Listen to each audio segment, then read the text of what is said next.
The brass nameplate on my desk still felt foreign beneath my fingertips when the call came through at 2:47 a.m. 3 weeks into my tenure as night manager at the Ocean View Grand, and I was already questioning every decision that had led me to this weathered monument of hospitality perched on the Atlantic's edge. The hotel had stood for nearly a century, its Art Deco facade now salt-stained and weary, like an aging starlet refusing to leave the spotlight. Mrs. Chen's voice crackled through the ancient intercom system, urgent but controlled. The main elevator had died without warning, trapping 2 guests on the 3rd floor who needed to reach their suite on the 7th. The backup generator hummed its mechanical lullaby in the basement, ensuring the lights stayed on, but the primary lift remained stubbornly motionless behind its brass doors. I straightened my tie and grabbed the master keys, their weight familiar now, after countless midnight emergencies. The Ocean View Grand attracted a particular type of guest, those who appreciated history over convenience, character over comfort. Tonight's stranded visitors were no exception. An elderly couple from Boston who'd specifically requested the honeymoon suite where they'd stayed 50 years ago. The service elevator lurked behind an unmarked door near the kitchen, a utilitarian afterthought installed during renovations in the 1970s. Unlike its elegant counterpart in the main lobby, this one bore no ornamentation, just scarred steel and function over form. I'd used it dozens of times during my brief tenure, hauling linens and supplies between floors with mechanical efficiency. Mr. and Mrs. Patterson waited by the broken elevator, their patience wearing thin despite their polite smiles. He leaned heavily on a walking cane, his breath coming in short puffs, while she clutched a vintage carpet bag that looked older than the hotel itself. I assured them the service elevator would have them to their room within minutes, though something in the old man's eyes suggested he'd heard similar promises before. The service elevator's call button felt unusually cold beneath my finger, and I noticed my breath misting slightly in the suddenly chilled air. The ocean wind must have found its way through the hotel's aging bones, I reasoned, though the sensation lingered longer than comfort allowed. When the doors finally parted with their familiar grinding protest, the interior looked exactly as it always had. Stark fluorescent lighting, worn linoleum flooring, and a panel of buttons numbered 1 through 8. Mrs. Patterson entered first, her husband following with careful steps. I pressed the button for the 7th floor and felt the elevator lurch into motion with its characteristic mechanical wheeze. The numbers above the door began their slow climb. 1, 2, 3. Then something changed. The fluorescent lights flickered once, twice, then settled into an unstable rhythm that cast dancing shadows across our faces. The digital display above the buttons, which normally showed our floor with steady red numerals, began cycling through numbers that made no sense. 7 became -7, then -12, then symbols I'd never seen before, geometric shapes that hurt to look at directly. Mr. Patterson mentioned the strange display with mild curiosity, though his wife seemed not to notice, her attention fixed on the brass buttons of her coat. I forced a laugh and blamed the hotel's aging electrical system, but my palms had begun to sweat despite the growing cold. The elevator continued its ascent, though the sensation felt wrong somehow. Not the familiar upward pull I'd experienced countless times before, but something sideways, diagonal, as if we were moving through space in directions that shouldn't exist. The fluorescent tubes above us buzzed with increasing intensity, and I caught the first hint of something else, a smell like low tide and copper pennies. When the doors finally opened, we weren't on the 7th floor. The corridor beyond stretched into shadows that seemed to swallow our elevator's meager light. Aged tiles covered the walls, their once white surface now stained with moisture that dripped steadily from somewhere above. The carpet beneath our feet squelched with each step, saturated with brine that left dark footprints in our wake. The smell that had begun as a subtle suggestion now overwhelmed everything else. Ancient seaweed, rusted metal, and something deeper and more organic that made my stomach clench. Mrs. Patterson asked about the decor with polite bewilderment, noting how different it looked from the rest of the hotel. Her husband said nothing, but his grip on his cane had tightened until his knuckles showed white beneath the dim lighting. I explained that this must be a service corridor, perhaps used for maintenance access, though I'd never seen it before in all my late-night wanderings through the hotel's hidden spaces. The elevator doors slid shut behind us with unusual finality, leaving us stranded in this impossible space. The call button beside the doors bore no resemblance to any I'd seen before. Instead of the familiar up and down arrows, strange symbols were etched into the brass, symbols that seemed to shift when I wasn't looking directly at them. We had no choice but to explore. The corridor stretched in both directions, lined with doors that bore no numbers, no names, only more of those shifting symbols that made my eyes water. The sound of our footsteps echoed strangely, as if the walls were hollow or infinitely deep. With each step, the organic smell grew stronger, mixed now with something that reminded me of burning electricity. Then the doors began to move. The first one opened with a soft click as we passed, revealing nothing but darkness beyond. Then another, and another, until the entire corridor became a symphony of opening and closing doors, each one revealing the same impenetrable black void. The sound was rhythmic, hypnotic, like breathing or waves against a distant shore. Mrs. Patterson clutched her husband's arm and mentioned how drafty the corridor had become. Indeed, wind seemed to blow from everywhere and nowhere, carrying with it more of that ancient ocean smell and something else. Whispers that might have been voices or might have been the building settling around us. I assured them we'd find the main staircase soon, though my confidence was rapidly eroding. The hotel's blueprints, which I'd studied obsessively during my first week, showed no sub-basement, no negative floors, certainly nothing like this maze of weeping tiles and impossible geometry. Yet here we stood, 3 floors below ground level according to the elevator's display, in a space that couldn't exist. The corridor began to curve, subtly at first, then more dramatically, until we were walking in what felt like a slow spiral. The doors continued their rhythmic opening and closing, and I began to notice that the darkness beyond them wasn't empty after all. Shapes moved in those spaces, indistinct forms that could have been furniture or shadows or something else entirely. Mr. Patterson's breathing had become labored, and his wife suggested they rest for a moment. We stopped beside one of the perpetually opening doors, and in the brief instant it remained ajar, I saw something that made my blood freeze. The room beyond wasn't empty. It contained what looked like a perfect replica of the honeymoon suite, complete with vintage furniture and ocean view windows, but the view through those windows showed not the familiar Atlantic coastline, but something else entirely. A dark sea beneath a starless sky, where shapes that might have been ships or might have been something else moved with purpose through waters that seemed to flow upward. The door clicked shut before I could process what I'd seen, leaving me to wonder if my eyes had played tricks in the unstable lighting. Mrs. Patterson asked if I was feeling well, noting that I'd gone quite pale. I blamed the poor air circulation and suggested we continue moving. The curved corridor eventually straightened, leading to what appeared to be a service area lined with utility pipes and electrical conduits. The walls here were different, older somehow, made of stones that glistened with moisture and bore marks that could have been carved decorations or could have been something else entirely. The whispers I'd noticed earlier had grown more distinct, though I still couldn't make out individual words. That's when I saw the staircase. It rose from the stone floor like something from a fever dream, its steps carved from the same glistening rock as the walls. Unlike the utilitarian concrete stairs found elsewhere in the hotel, these seemed ancient, worn smooth by countless feet over decades or centuries. Seaweed clung to the banister, fresh and dripping as if the tide had just receded. Mrs. Patterson expressed relief at finding a way up, though her husband seemed hesitant to approach the strange staircase.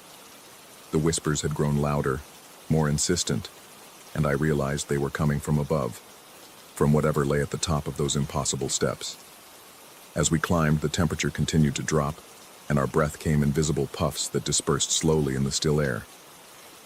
The walls pressed closer with each step, and I noticed that the stone was carved with more of those shifting symbols, now accompanied by figures that looked almost human, but somehow wrong in proportions and posture. The staircase seemed to go on forever, spiraling upward through stone and shadow, past floors that couldn't exist in any rational building plan. Each landing revealed more corridors branching off into darkness, more doors opening and closing in their eternal rhythm, more whispers growing louder and more urgent. Finally, after what felt like hours but could have been minutes, we reached a door marked with familiar numbers. 7. The brass plaque gleamed in the uncertain light, and beyond it lay what appeared to be the hotel's normal 7th-floor corridor, complete with burgundy carpet and warm lighting. I opened the door with trembling hands, and we stepped into the familiar space of the Ocean View Grand's top floor. The Patterson suite lay at the end of the hall, its door bearing the same brass number it had always worn. The elderly couple thanked me profusely for my help, though Mrs. Patterson mentioned how strange the service areas had seemed, and hoped the hotel would address the moisture problem soon. I escorted them to their room, ensured they had everything they needed, and returned to the staircase door through which we'd emerged. But when I turned the handle, it opened onto a simple utility closet filled with cleaning supplies and spare linens. No stone steps, no ancient walls, no whispers in the darkness. The service elevator, when I finally found it again, operated perfectly. The button panel showed only floors 1 through 8, and the digital display functioned normally. I rode it down to the lobby, my hands still shaking, my mind racing to process what we'd experienced. Back at my desk, I pulled out the hotel's original blueprints, documents dating back to the 1920s that showed every floor, every room, every corridor. There was no basement level marked as -1. There never had been. But when I checked the guest registry for the Pattersons' reservation, I found something that made my blood run cold. Their names appeared in the ledger, along with their room number and arrival date. But in the margin, written in faded ink that looked decades old, was a note in handwriting I didn't recognize. Returned from 1, no questions asked. The timestamp on the note was from tonight, written in my own hand, though I had no memory of making it. I sit here now as dawn breaks over the Atlantic, the hotel stirring to life around me as the day shift arrives. In a few hours, I'll turn over my duties to the morning manager and try to forget what happened in those impossible corridors beneath the hotel. But I know I won't succeed, because sometimes late at night when the building settles around me, I hear them again, the whispers from below, calling my name, promising answers to questions I'm afraid to ask. And sometimes, when I'm alone in the service elevator, the buttons show more than 8 floors. Sometimes they show -1. The brass nameplate on my desk has been joined by something else, a key I don't remember receiving, made of the same glistening stone as those impossible stairs. It bears no number, no room designation, only those shifting symbols that hurt to look at directly. I tell myself I'll throw it away, that I'll request a transfer to another hotel, another city, another life where elevators only go where they're supposed to go, and basement levels that don't exist stay properly non-existent. But I know I won't. Because every night, as the clock strikes 2:47 a.m., I find myself reaching for that stone key, wondering what doors it might open, what corridors it might reveal, what truths about the Ocean View Grand wait in the spaces between floors. And sometimes, in the darkest hours before dawn, I think I already know the answer. The hotel has been calling people down to that impossible level for decades, maybe centuries. Guests who ask too many questions, staff who notice too much, travelers who stumble into spaces they were never meant to find. They all receive the same invitation, the same impossible journey through corridors that taste of salt and time. Most return, memory clouded, with only vague recollections of strange service areas and moisture problems. But some don't return at all, leaving only names in old ledgers and rooms that grow colder with each passing year. I check the registry one more time, running my finger down the list of current guests.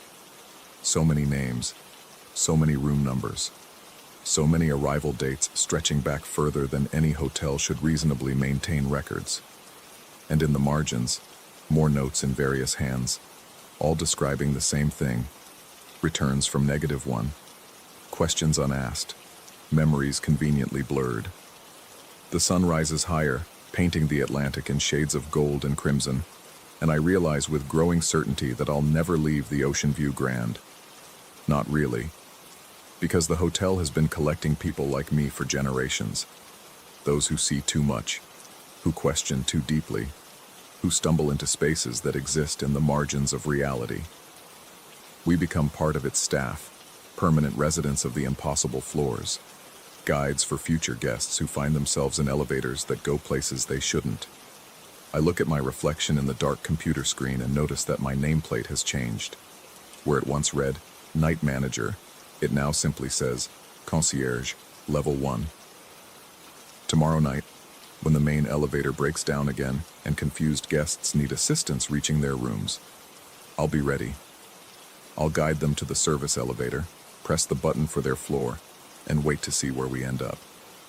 After all, the Ocean View Grand has always prided itself on customer service, even in the spaces that don't exist.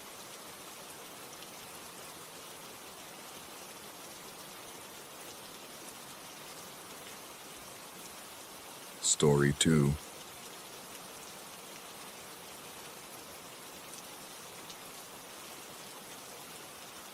The interstate stretched ahead like a black tongue under the storm clouds, and I knew I wasn't going to make it to Phoenix.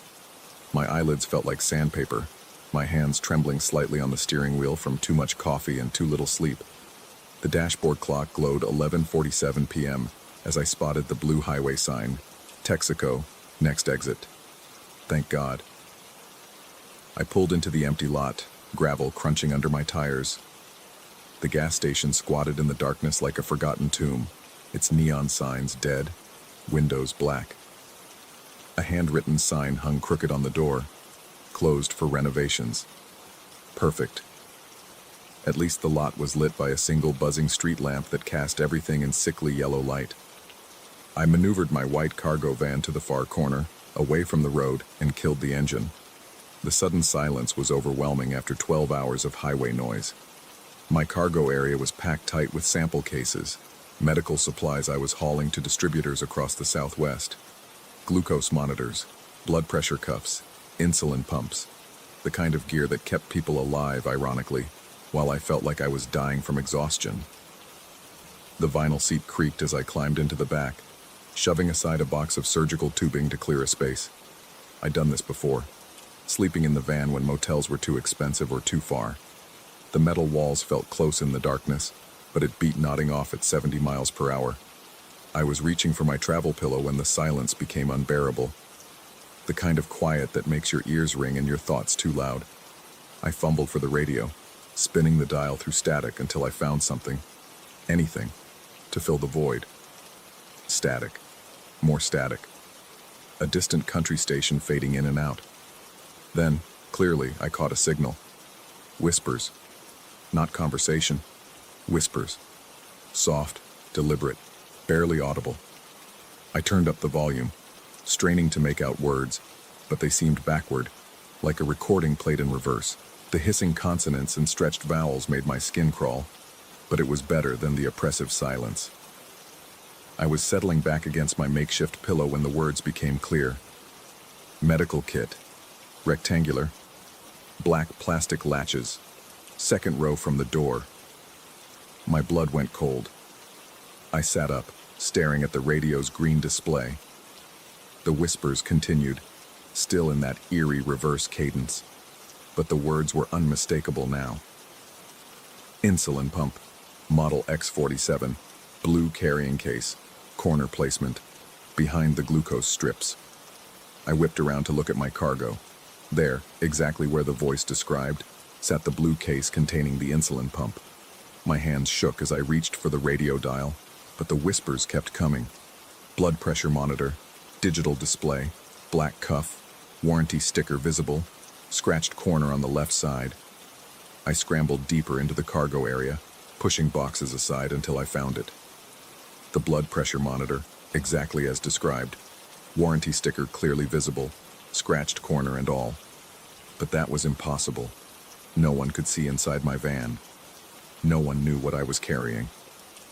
The whispers grew more insistent, describing item after item with surgical precision. The surgical tubing I'd just moved, the box of latex gloves with the torn corner, the glucose test strips arranged in neat rows, every detail perfect, every location exact. My throat felt tight.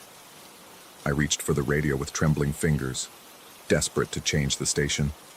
But as my hand touched the dial, the whispers stopped. Complete silence. Then, Somewhere in the darkness outside, I heard my van's fuel pump kick on. That was impossible. The engine was off. The keys were in my pocket. Fuel pumps don't just start by themselves. But I could hear it clearly. That distinctive electric whir of the pump pressurizing the fuel lines. The sound was coming from underneath the van, exactly where it should be, but it couldn't be running. It physically couldn't be running. I fumbled for the keys, my hands shaking badly now. The engine turned over once, twice, then died with a wet coughing sound. I tried again. Nothing but clicking. The battery was fine. The radio still glowed. The dashboard light still worked. But the engine wouldn't catch. Outside, the fuel pump kept running. I pressed my face to the small rear window, trying to see the gas station. The building sat dark and silent, but now I could see something I'd missed before. The main electrical panel mounted on the side wall, its metal door hanging open. The circuit breakers inside were clearly visible, and I could see one of them glowing red. The fuel pump's circuit breaker. Someone had turned it on manually. Someone was out there, in the dark, controlling my van's electrical system from that panel. But that made no sense.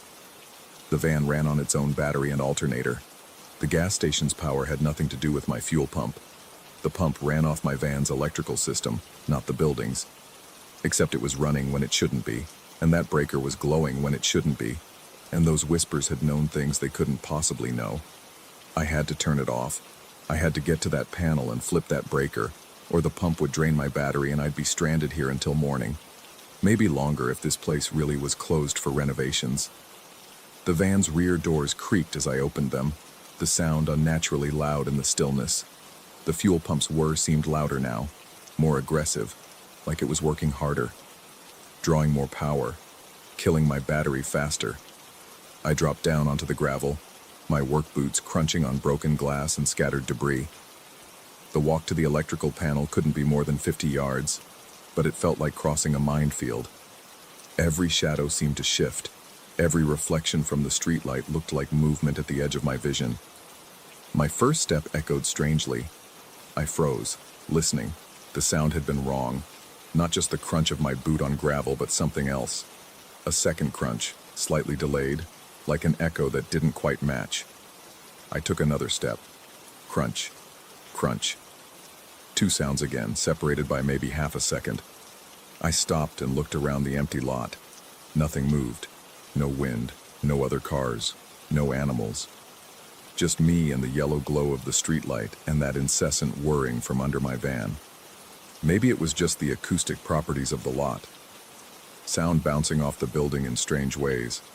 I forced myself to keep walking, but with each step, the echo became more pronounced, more deliberate. Crunch, crunch, crunch, crunch, like someone walking beside me, matching my pace. I spun around, heart hammering. The lot was empty. My van sat where I'd left it, rear doors hanging open, cargo visible in the yellow light. No footprints in the gravel except the disturbed path I'd just made. But as I turned back toward the electrical panel, I could swear I heard breathing that wasn't mine. The panel was only 20 feet away now. I could see the red glow more clearly. Definitely one of the breakers, though I still couldn't understand how it connected to my van. The metal door hung open like a mouth, revealing rows of switches and labels I couldn't read from this distance. Crunch, crunch, crunch, crunch. The footsteps were definitely there now, keeping perfect time with mine. Not quite synchronized, always just a fraction of a second behind, like someone trying to step in my exact footprints, but not quite managing it. I broke into a jog. The footsteps jogged too. 10 feet from the panel, I could smell something wrong. Not the usual gas station odors of petroleum and motor oil, but something organic, something sweet and cloying, like flowers left too long in water. 5 feet away, I could read the labels on the breakers. Most were handwritten in faded ink. Pumps 1 to 4, office lights, coolers, security. But the one that was glowing had a label I couldn't understand. Symbols that might have been letters in some language I didn't recognize. I reached for the switch. Behind me, the footsteps stopped. In the sudden absence of sound, I became aware of how wrong everything was. The fuel pump under my van had gone silent too, but I could still hear its electrical whir. Except now it seemed to be coming from inside the building, from inside the gas station that was supposed to be closed. My fingers touched the warm metal of the breaker switch, and I looked down. There, pressed into the soft earth beside the concrete pad, were footprints. 2 sets of them. Mine, leading from the van to where I stood, and another set, identical in size and tread pattern, perfectly parallel to mine. The same boots, the same gait, the same spacing between steps. But while my prints showed the normal heel-to-toe pattern of someone walking forward, the second set was different. They showed someone walking backward, following my path in reverse, step for step, from the electrical panel toward my van, toward my open van where I'd been sleeping, where I'd been listening to whispers that knew things they couldn't know. I flipped the breaker. The red glow died, and in the sudden darkness, I heard something that made my knees weak. The van's rear doors slamming shut.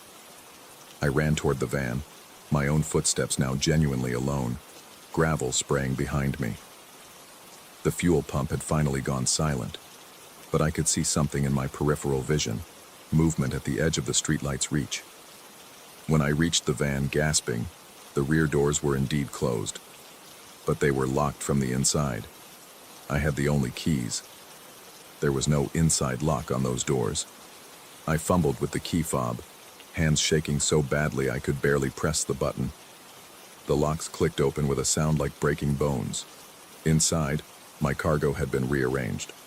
Not dramatically, not obviously, but the glucose monitor had been moved 3 inches to the left. The insulin pump case was turned 90 degrees. The surgical tubing I'd shoved aside was now neatly coiled. And on top of my travel pillow, written in condensation on the metal wall, were words. You were asleep. We were listening. Now we're awake too. I slammed the doors and ran for the driver's seat. The engine turned over immediately, purring like it had never given me trouble. I threw it into reverse and floored it, spraying gravel as I spun toward the exit. In my mirrors, I watched the gas station shrink behind me. The streetlight flickered once and went out, leaving the lot in perfect darkness. But just before the light died, I saw something that I'm still not sure I believe.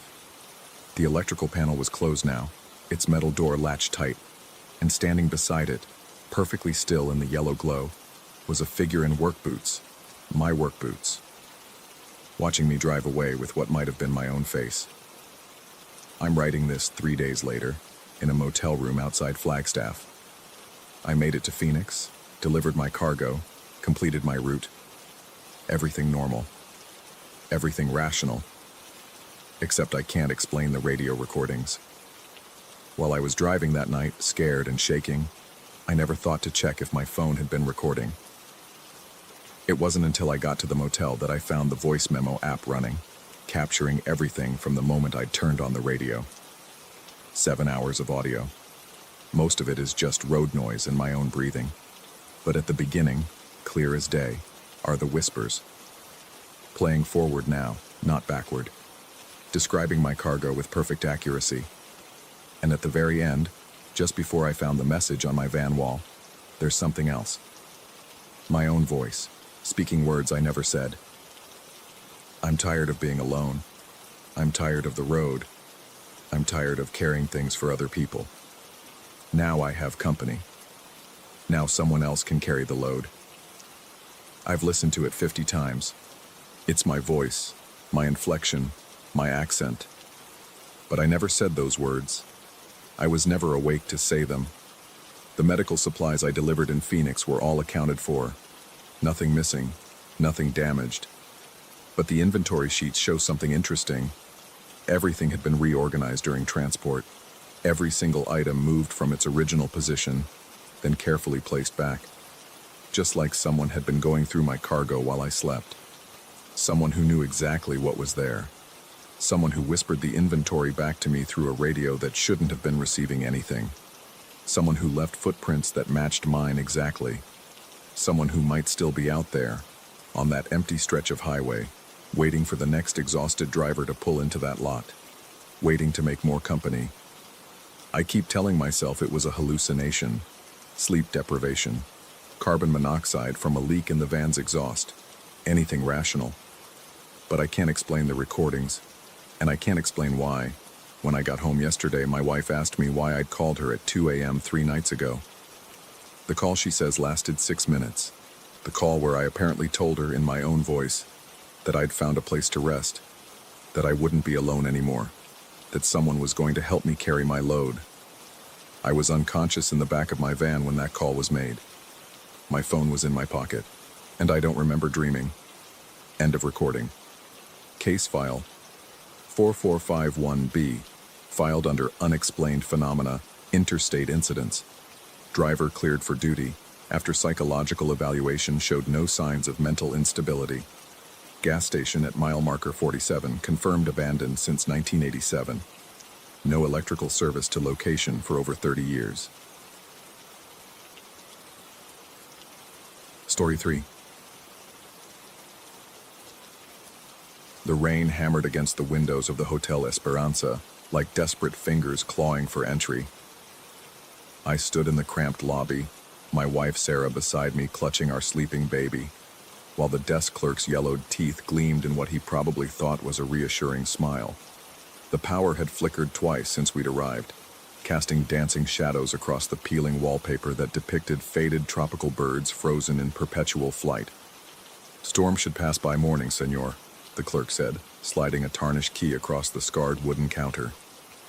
Room 237, second floor, end of hall. The elevator wheezed and groaned as it carried us upward, its fluorescent light stuttering with each floor. Sarah shifted the baby in her arms, her face drawn with exhaustion. We'd been driving for hours when the storm hit, and this place had been our only option. Every decent hotel in Cancun was either booked solid or charging hurricane prices we couldn't afford. The hallway stretched before us like a tunnel, its brown carpet worn to threads in the center where countless feet had passed. The walls seemed to press inward as we walked, and I noticed how the overhead lights created pools of amber that barely touched each other, leaving gaps of shadow between. Our footsteps echoed strangely, as if the sound was being absorbed and then released moments later from somewhere behind us. Room 237 sat at the very end, isolated from the other rooms by what appeared to be a maintenance area. The key turned with surprising ease, and the door swung open to reveal our temporary sanctuary. The first thing that hit me was the smell. It wasn't the usual musty odor of cheap hotels or the dampness you'd expect during a tropical storm. This was something else entirely. Sharp, antiseptic, with an underlying sweetness that reminded me of those long nights I'd spent in hospital waiting rooms when my father was dying, the scent of industrial disinfectant, trying desperately to mask something organic and persistent. Sarah wrinkled her nose but said nothing. The baby stirred slightly but remained asleep, his tiny chest rising and falling in the rhythm I'd grown to find comforting over these past months. We settled him in the center of the queen bed, building a fortress of pillows around him while Sarah unpacked our meager overnight supplies. The room itself was larger than I'd expected, with a small sitting area near the windows where two threadbare chairs faced each other across a coffee table that had seen better decades. The air conditioning unit rumbled to life with a mechanical wheeze that immediately reminded me of the respiratory equipment from my father's final days. The sound was rhythmic, almost hypnotic, a steady in and out that seemed to sync with my own breathing before I forced myself to consciously alter my pattern. "At least it's cool," Sarah murmured, though I noticed she kept glancing at the unit with the same unease I felt. Outside, the storm raged with increasing fury. Palm fronds slapped against our window like skeletal hands, and the wind howled through what sounded like gaps in the building's structure. But those external sounds seemed muted compared to the strange acoustics inside our room. Every small noise, the drip from the bathroom faucet, the settling of the building, even our whispered conversations, seemed amplified and distorted, as if the walls themselves were listening and reshaping what they heard. I tried to dismiss my growing unease as fatigue and stress. We'd been traveling for 2 days, dealing with delayed flights and missed connections, and now this storm had trapped us in a place that felt more like a way station between worlds than an actual hotel. But as the evening wore on, my rational explanations began to feel increasingly inadequate. The first time I heard it, I convinced myself it was just the air conditioning cycling through its modes, a soft rhythmic sound that seemed to come from within the walls themselves. Not quite mechanical, not quite organic. It reminded me of breathing, but breathing amplified and slowed, as if someone with enormous lungs was taking deep, deliberate breaths just beyond the plaster and paint. Sarah had fallen asleep quickly, exhaustion finally overtaking her anxiety about our surroundings. The baby remained peaceful, his small form rising and falling with each breath. But I found myself lying awake, staring at the ceiling, and listening to that sound that wasn't quite the air conditioning. The breathing, for that's what I'd begun to think of it as, seemed to move. At first, it appeared to originate from the wall behind our headboard, a gentle inhale, exhale that matched my father's old ventilator. But as I lay there in the darkness, it shifted position, traveling along the wall toward the window, then around the corner to the opposite side of the room. The sound never changed in intensity or rhythm, but its location was definitely mobile, as if something large was moving through the spaces between the walls. I rose quietly and moved to the bathroom, hoping the sound of running water might mask whatever I was hearing. But as I stood at the sink, splashing cold water on my face, I realized the breathing had followed me. It was coming from the wall, directly behind the mirror, and in the reflection, I could swear I saw the wallpaper moving slightly, not peeling or shifting, but rising and falling, as if the wall itself was expanding and contracting. When I returned to bed, Sarah was still sleeping peacefully, but the baby had shifted position. He now lay with his face turned toward the wall, and I noticed that his breathing had synchronized with the sound I'd been hearing. His tiny chest rose and fell in perfect unison, with the rhythmic wheezing that seemed to emanate from the building's very bones. I told myself this was natural. Babies were sensitive to their environments, and it made sense that he would adapt to the ambient sounds around him. But watching his small form breathe in time with something I couldn't see or identify filled me with a creeping dread that settled in my chest like ice water. The hours passed with agonizing slowness. Every time I began to drift toward sleep, the breathing would seem to intensify, becoming more pronounced and deliberate. I found myself holding my own breath, trying to break the synchronization that seemed to be pulling us all into some kind of collective respiratory rhythm. But the moment I exhaled, my lungs would automatically fall back into the pattern established by whatever was moving through the walls. Around 3 a.m, I noticed something that made my blood run cold. The ceiling directly above our bed had begun to show signs of stress. What had appeared to be normal textured plaster when we'd arrived now displayed a subtle but unmistakable bulge, roughly the size and shape of a human torso. The bulge wasn't static.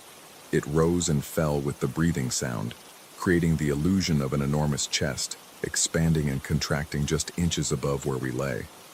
I watched in horrified fascination as the plaster swelled outward with each inhale, then settled back with each exhale.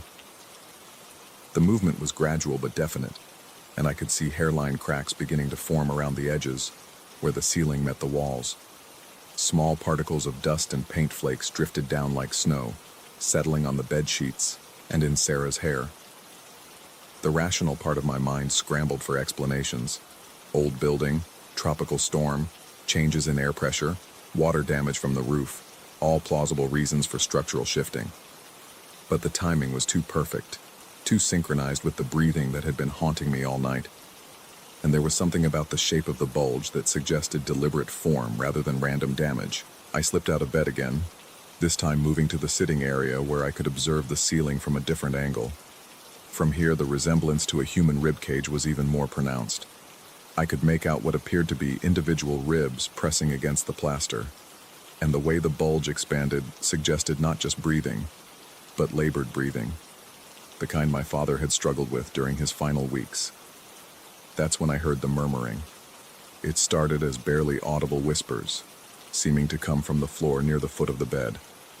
The words, if they were words, were indistinct and layered, as if multiple voices were speaking simultaneously in different languages or at different speeds. The sound was intimate and disturbing, like overhearing someone's fever dreams. I crept closer, trying to make out individual sounds or syllables, but the murmuring remained frustratingly unclear. It seemed to respond to my proximity, becoming slightly louder when I moved toward it and fading when I stepped away. But it never stopped completely, maintaining a constant stream of whispered syllables that felt both foreign and familiar. The baby stirred, his small face scrunching in what looked like discomfort. Sarah shifted beside him but remained asleep.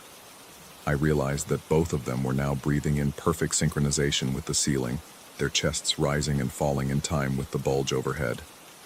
The sight of my family unconsciously mimicking the rhythm of whatever was inhabiting our room filled me with a panic that threatened to overwhelm my remaining rationality.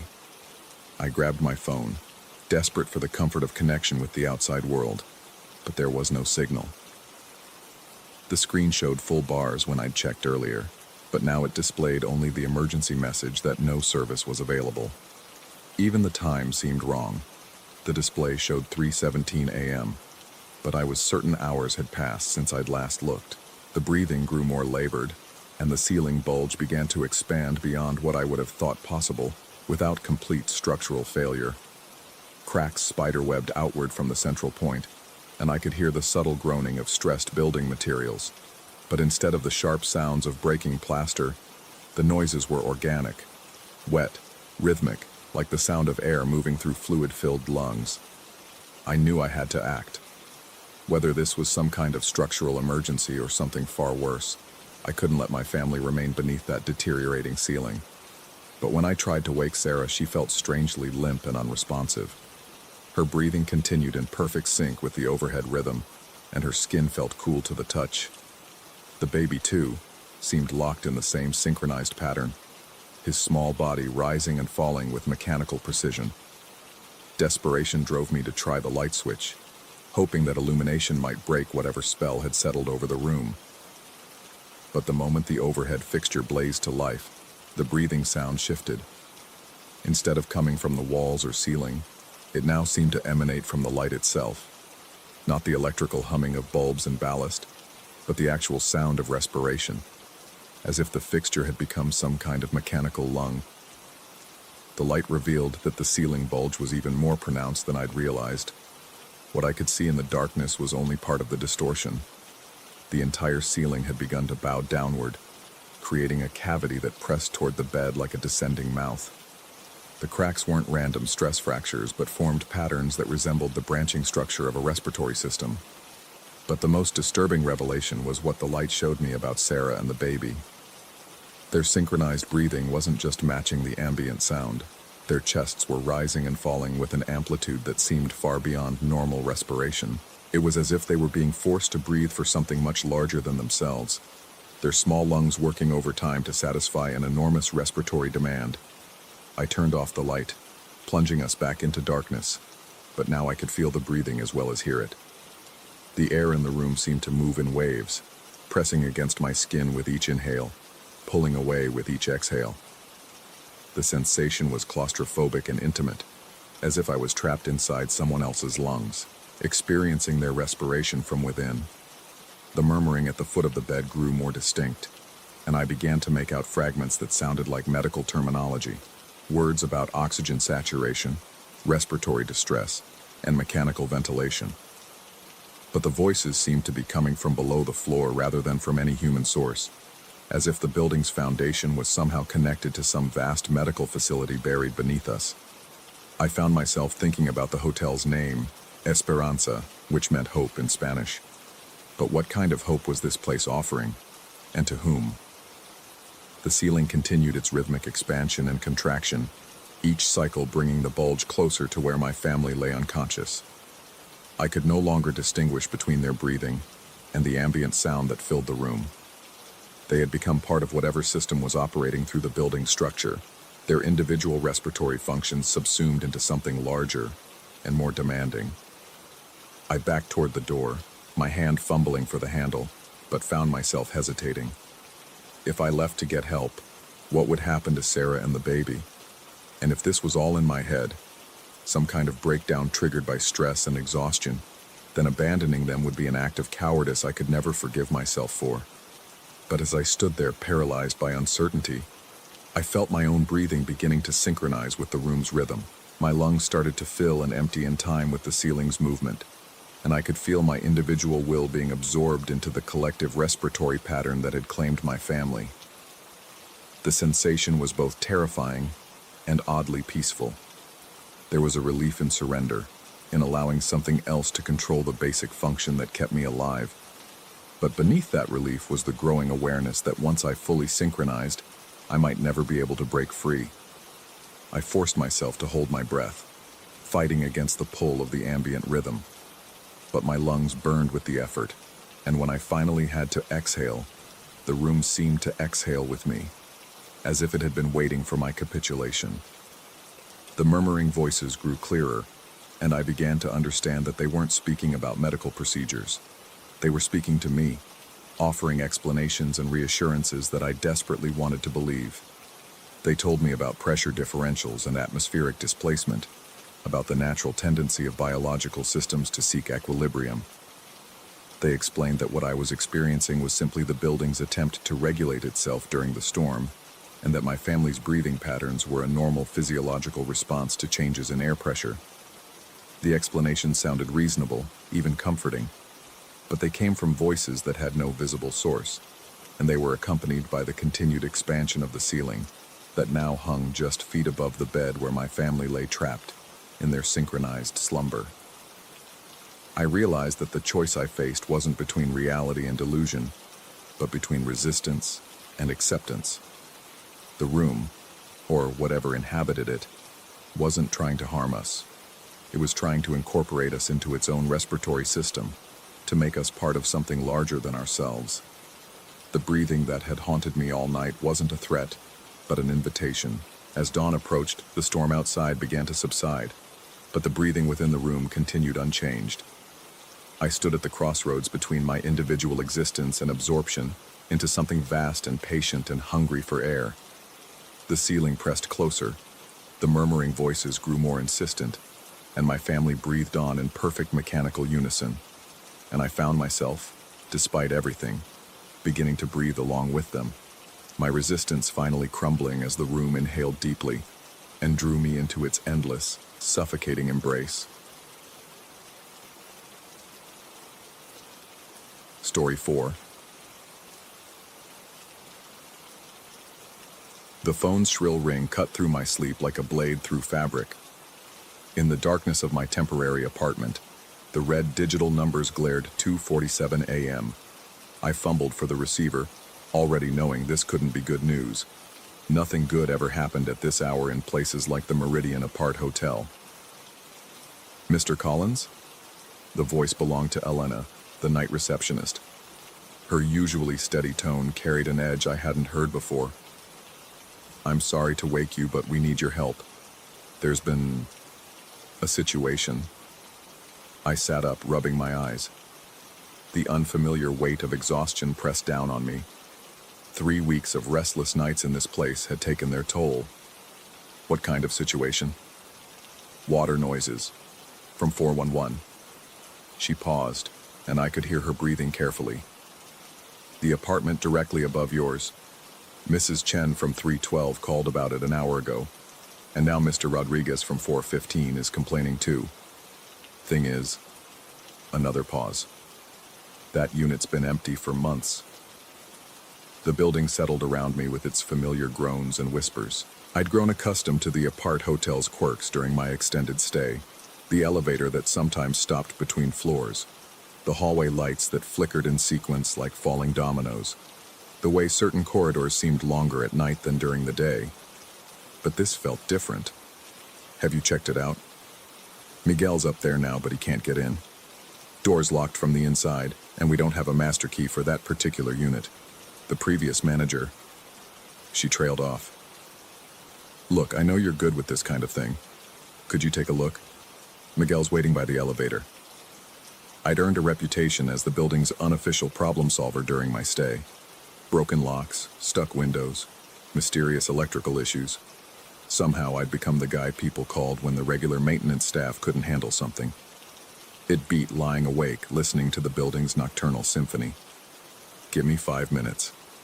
The hallway outside my apartment stretched in both directions, lit by fluorescent strips that hummed with electrical tension. The carpet, a dated pattern of burgundy and gold, muffled my footsteps as I made my way to the elevator. The air felt thicker up here, as if the building itself was holding its breath. Miguel waited by the elevator doors, shifting his weight from foot to foot. A compact man in his 50s, he'd been the night security guard for almost a decade. I'd never seen him nervous before tonight. "Thank God," he muttered when he saw me. "This whole thing's got me spooked, man. Been doing this job long enough to know when something ain't right." We rode the elevator in silence to the 4th floor. The mechanical wheeze of the cables and the soft ding of each passing floor seemed unnaturally loud. When the doors opened, I immediately heard it. The unmistakable sound of running water, steady and rhythmic, like a shower in full flow. "Been going on for 2 hours now," Miguel said as we walked down the corridor. "Started around 12:30. Mrs. Chen thought maybe pipes burst or something, but..." He gestured helplessly at the door of 411. The apartment door stood closed, unremarkable except for the brass numbers that caught the hallway light. I pressed my ear against the wood. The sound was definitely coming from inside. Not just water running, but the specific acoustics of a shower hitting tile, the echo you get in an enclosed bathroom. "You tried knocking?" "Course I tried knocking. No answer. Tried the master key too, but like I told Elena, it don't work on this door. Something about the previous manager changing the locks and never updating the system." Miguel wiped his palms on his uniform pants. "Thing is, I've been checking the empty units all week. This one's been locked tight, and according to the records, nobody's been assigned here since October." I tested the door handle, locked solid. But as my hand touched the metal, I felt something that made me pull back. The handle was cold. Not just cool, but actively cold, as if it had been sitting in a freezer. "Miguel, feel this." He reached out tentatively, then jerked his hand away. "Jesus, that's not normal." The sound of running water continued, steady and purposeful. I knelt and examined the gap under the door. No light seeped through, but something else caught my attention. A faint dampness in the air, the kind you'd expect from a steamy bathroom. Yet when I pressed my face closer to the gap, I felt no moisture, only that strange coldness. "We need to get in there," I said. Miguel shook his head. "Can't just break down a door without authorization. Elena would have my job." "Then call Elena." He used his radio to contact the front desk. Elena's voice crackled through with static. "Do whatever you think is best. If there's flooding up there, it'll damage the apartments below. Mr. Collins, you're our witness if anyone asks questions later." Miguel retrieved a crowbar from his utility cart. The first attempt to force the door accomplished nothing except a loud crack that echoed down the empty hallway. The second try splintered the frame, but the door held firm. It wasn't until the third attempt that something gave way. Not just the lock, but some deeper resistance, as if the apartment itself had been holding the door closed. The door swung open, and the sound of running water stopped. The sudden silence felt more unnerving than the noise had been. Miguel fumbled for the light switch, but nothing happened when he flicked it. "Power's out in here," he muttered, pulling a flashlight from his belt. The beam cut through the darkness, revealing a standard apart hotel layout. Small living area, kitchenette, bedroom door ajar. Everything looked normal, if a bit dusty. The air smelled stale, but not unpleasant, with an underlying hint of something I couldn't identify. Something that reminded me of rain. We moved toward the bathroom, our footsteps muffled by the same burgundy carpet that ran throughout the building. The flashlight beam danced ahead of us, creating shifting shadows that seemed to move independently of our motion. The bathroom door stood open. Miguel's light revealed white tile, a standard shower tub combination, a pedestal sink. Everything appeared normal, even clean. Most importantly, everything was completely dry. "That's impossible," Miguel breathed. We both heard it. Water running for 2 hours straight. I ran my fingers along the shower walls, the faucet handles, the floor of the tub. Not a trace of moisture anywhere. The shower head showed no signs of recent use, no water spots, no residual drips. Even the drain was dry, filled with the dust you'd expect in an unused bathroom. "Check the sink," I suggested. Miguel aimed his light at the pedestal sink. The faucet was dry, the bowl dusty, but as his beam moved across the mirror above it, I caught something that made me stop. Point the light back at the mirror. The reflection showed exactly what it should. Two men in a small bathroom, surrounded by white tile. But for just a moment, I could have sworn I'd seen something else. A flicker of movement, as if someone had been standing behind us. "You see something?" Miguel asked. "Just shadows." But as we stood there, I noticed something else. The bathroom window, a small frosted glass panel above the toilet, was wide open. Night air drifted through, carrying the scent of rain despite the clear evening we'd left behind downstairs. Miguel directed his flashlight toward the window. "Been closed all week when I did my rounds." I approached the window carefully. The night outside looked wrong somehow. Too dark, too empty. The parking lot below should have been visible, lit by sodium vapor lamps, but I saw only blackness. And as I leaned closer, I noticed something that made my skin crawl. Water was dripping from the window frame. Not ordinary water. These drops caught Miguel's flashlight beam and reflected it back in a way that seemed almost oily. They were dark, not just shadowed, but actively dark, as if they absorbed light rather than reflecting it. And as each drop fell, it seemed to evaporate before reaching the floor, dissolving into nothing just inches from the tile. "Miguel." My voice came out hoarse. "You seeing this?" But when I turned around, the bathroom was empty. The flashlight lay on the floor where Miguel had been standing, its beam cutting a harsh angle across the white tile.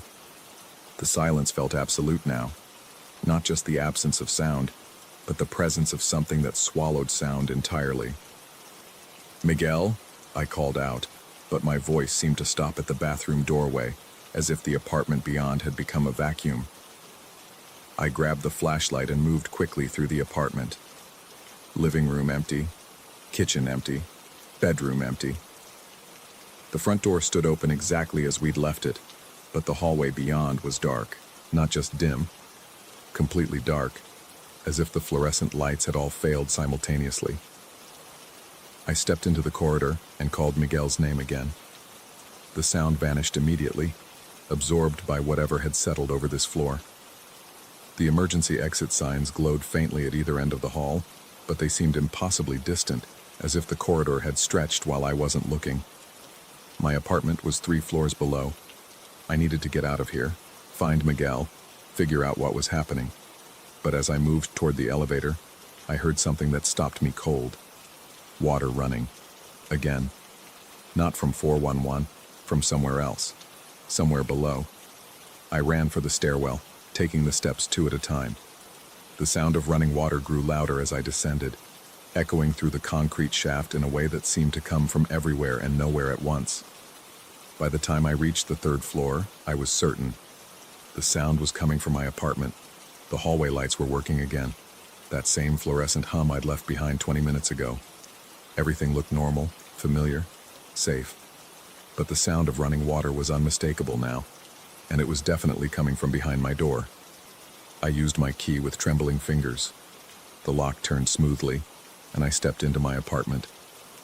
The familiar layout welcomed me, my laptop still open on the small dining table, my coffee cup from earlier still sitting beside it, everything exactly as I'd left it, except for the sound of running water from the bathroom. I moved through my apartment as carefully as I'd moved through 411, but this time the strangeness was subtle. The air felt different, charged somehow, like the moment before a thunderstorm. The shadows seemed deeper, more substantial, and underlying everything was that same faint scent of rain. The bathroom door stood open, light spilling out. I'd left the light off when I went to bed. I was certain of it. I stepped into the doorway and stopped. Water ran from the faucet in a steady stream, exactly like the shower we'd heard upstairs. But this water was wrong, in the same way the drops from the window had been wrong. It flowed like normal water, made the right sounds, even seemed to splash in the sink. But it didn't behave like water. It didn't wet anything. The stream hit the sink basin and seemed to disappear on contact, leaving no puddle, no moisture, no trace of its presence. When I held my hand under the flow, I felt the sensation of water, cool, moving, substantial, but when I pulled my hand away, it was completely dry. And in the surface of this impossible water, I saw something that made me grip the doorframe for support.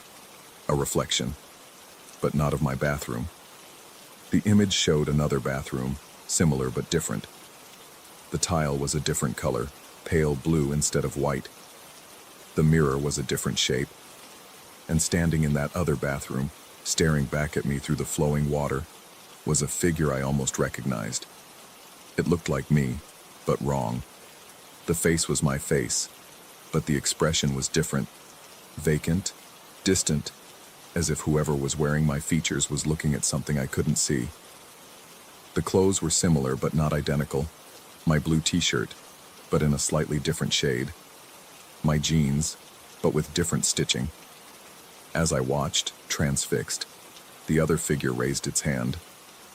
I felt my own hand moving, mirroring the motion, but I wasn't controlling it. We pressed our palms against our respective sides of whatever barrier separated us. His against his mirror, mine against the surface of the impossible water. The moment our hands touched our barriers, I felt it. Cold.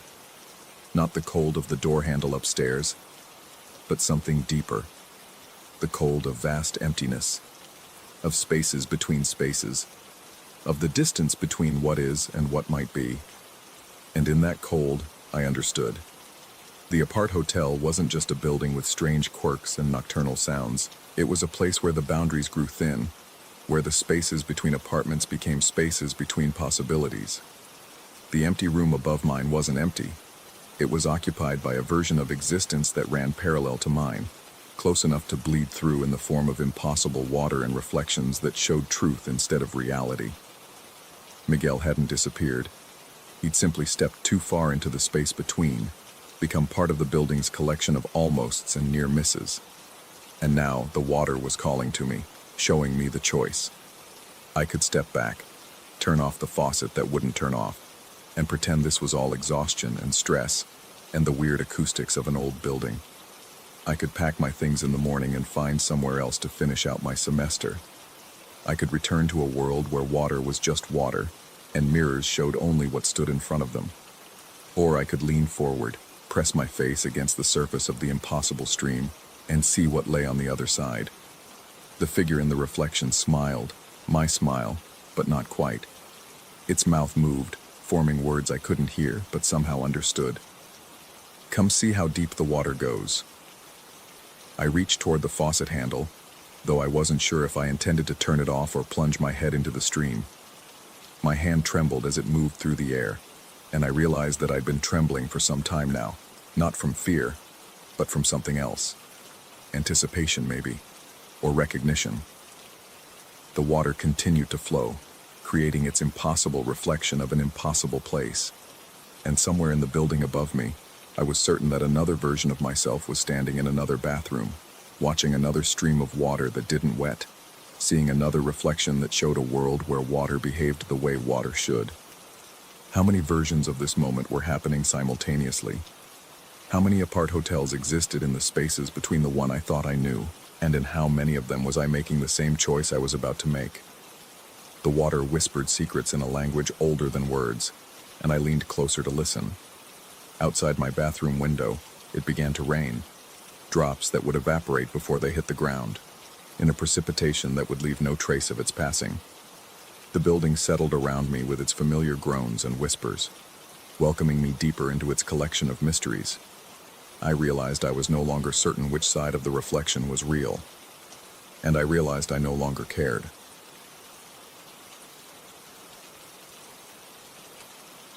Story 5.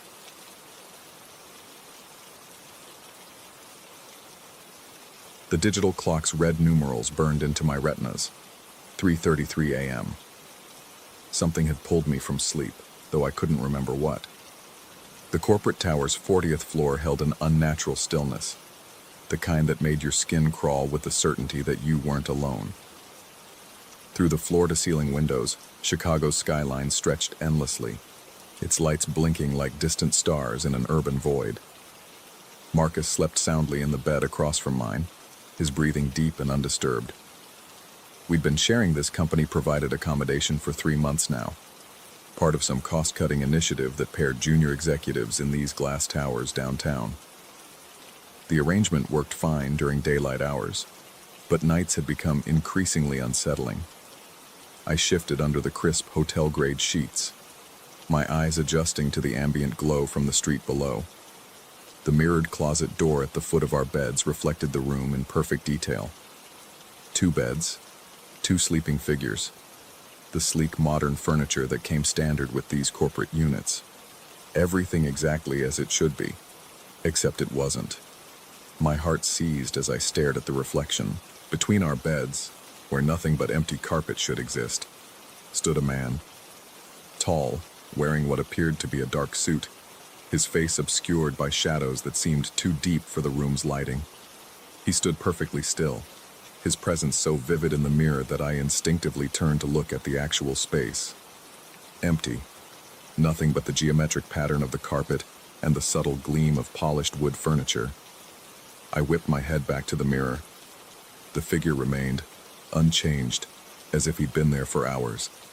My pulse hammered against my eardrums, drowning out the tower's ambient hum. This couldn't be happening. Mirrors didn't lie. They reflected what existed, nothing more. But the space between our beds was vacant. I blinked hard, squeezing my eyes shut for what felt like an eternity before opening them again. The mirror showed the same impossible scene. The stranger stood motionless, though something about his posture suggested an awareness of being watched. My breathing became shallow, each inhalation feeling inadequate. The room's temperature seemed to drop several degrees. I pulled the covers higher, my fingers trembling as they gripped the fabric. Sweat beaded on my forehead despite the sudden chill. The corporate tower's heating system hummed softly, but it couldn't combat whatever coldness emanated from that reflected presence. I tried to rationalize what I was seeing. Stress from the new job, maybe. The merger had everyone working 16-hour days, surviving on coffee and ambition. Sleep deprivation could cause hallucinations. I'd read about that somewhere. But this felt too real, too detailed to dismiss as a tired mind's invention. The digital clock pulsed, 3:33 a.m. Something was wrong with that too. I'd been awake for what felt like 10 minutes, yet the time hadn't changed. The red numbers held steady, as if time itself had frozen at this precise moment. I stared at the clock, willing the minutes to advance, but the display remained locked in that single instant. Then I saw it, the seconds. They were counting backwards. 3:33:59, 3:33:58, 3:33:57. My stomach lurched. Clocks didn't run in reverse. Electronics didn't malfunction in such specific ways. Yet there it was, each second ticking backward toward some unknown destination. The red numerals seemed to pulse brighter with each backwards tick, casting shifting shadows across the walls. I forced myself to look back at the mirror. The figure had moved. Not far, perhaps a single step closer to Marcus's bed. But the movement was impossible because I'd been watching. Mirrors couldn't show actions that hadn't occurred. Yet somehow, in the brief moment I'd looked away, the reflected stranger had advanced. My throat constricted. I tried to call out to Marcus, but only a strangled whisper emerged. His name died in my throat as if the very air had thickened, becoming too dense for sound to travel properly. The silence in the room felt oppressive, weighted with an expectancy that made my skin crawl. I decided to test something. Keeping my eyes fixed on the mirror, I slowly closed them. The darkness behind my eyelids offered no comfort. Instead, it felt like stepping into a void where anything might be waiting. I counted to 3 and opened them. The figure had taken another step. Now he stood directly beside Marcus's bed, though the actual space remained empty. I could see Marcus's sleeping form clearly in both the room and the reflection, but only the mirror showed the dark presence looming over him. The stranger's head was tilted downward, as if studying my colleague's face. Panic clawed at my chest. I had to wake Marcus, had to warn him about whatever impossibility was unfolding in our reflection, but my voice remained trapped, my vocal cords paralyzed by fear and disbelief. The room's silence felt absolute, as if we existed in a soundproof bubble where normal laws no longer applied. The clock continued its backwards journey. 3:33:43, 3:33:42, 3:33:41.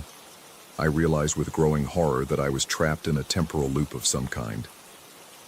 Every second that passed took us further from the moment I'd awakened, deeper into this backward spiral where reflected strangers could exist and time ran in reverse. The corporate tower around us felt increasingly unstable, as if the very foundations were shifting beneath our feet. I couldn't close my eyes again. Each time I did, the figure advanced another step, but watching continuously was becoming unbearable. My eyes burned from staring without blinking, tears streaming down my cheeks as I forced myself to keep them open. The strain was enormous, like holding weights that grew heavier with each passing moment. The reflected stranger began to turn. Slowly, impossibly slowly, his head rotated toward the mirror's surface. Toward me. His face remained shadowed, but I could feel his attention shifting, focusing with an intensity that made my blood feel like ice water. Whatever this entity was, it knew I could see it. It was aware of my vigil, and somehow that awareness changed everything. The temperature plummeted further. My breath became visible in small puffs that dissipated quickly in the suddenly Arctic air. The corporate tower's windows began to fog at the edges, as if the outside world was becoming increasingly distant. We were being isolated, cut off from reality in ways I couldn't comprehend. I tried to stand, to move toward Marcus's bed, but my body wouldn't respond. My limbs felt weighted down, as if gravity had intensified around our section of the building. The effort to sit up left me gasping, my muscles burning with exhaustion that made no sense. I'd been lying still, yet felt as if I'd been running for hours. The clock read 3:33:27, 3:33:26, 3:33:25. How long could this continue? How far back would time retreat before something snapped? The backwards progression felt purposeful, as if we were approaching some crucial moment in reverse. But what moment? What event was being undone by this temporal regression? In the mirror, the stranger's face slowly emerged from shadow. It was Marcus. But not Marcus as he lay sleeping beside me. This was Marcus as he might appear years from now, or as he might have appeared if he'd made different choices. His features were familiar yet wrong, sharper, more angular, marked by experiences that hadn't happened yet or might never happen. His eyes held a depth that the real Marcus's didn't possess, as if this reflected version had lived through things my colleague couldn't imagine. The reflected Marcus smiled.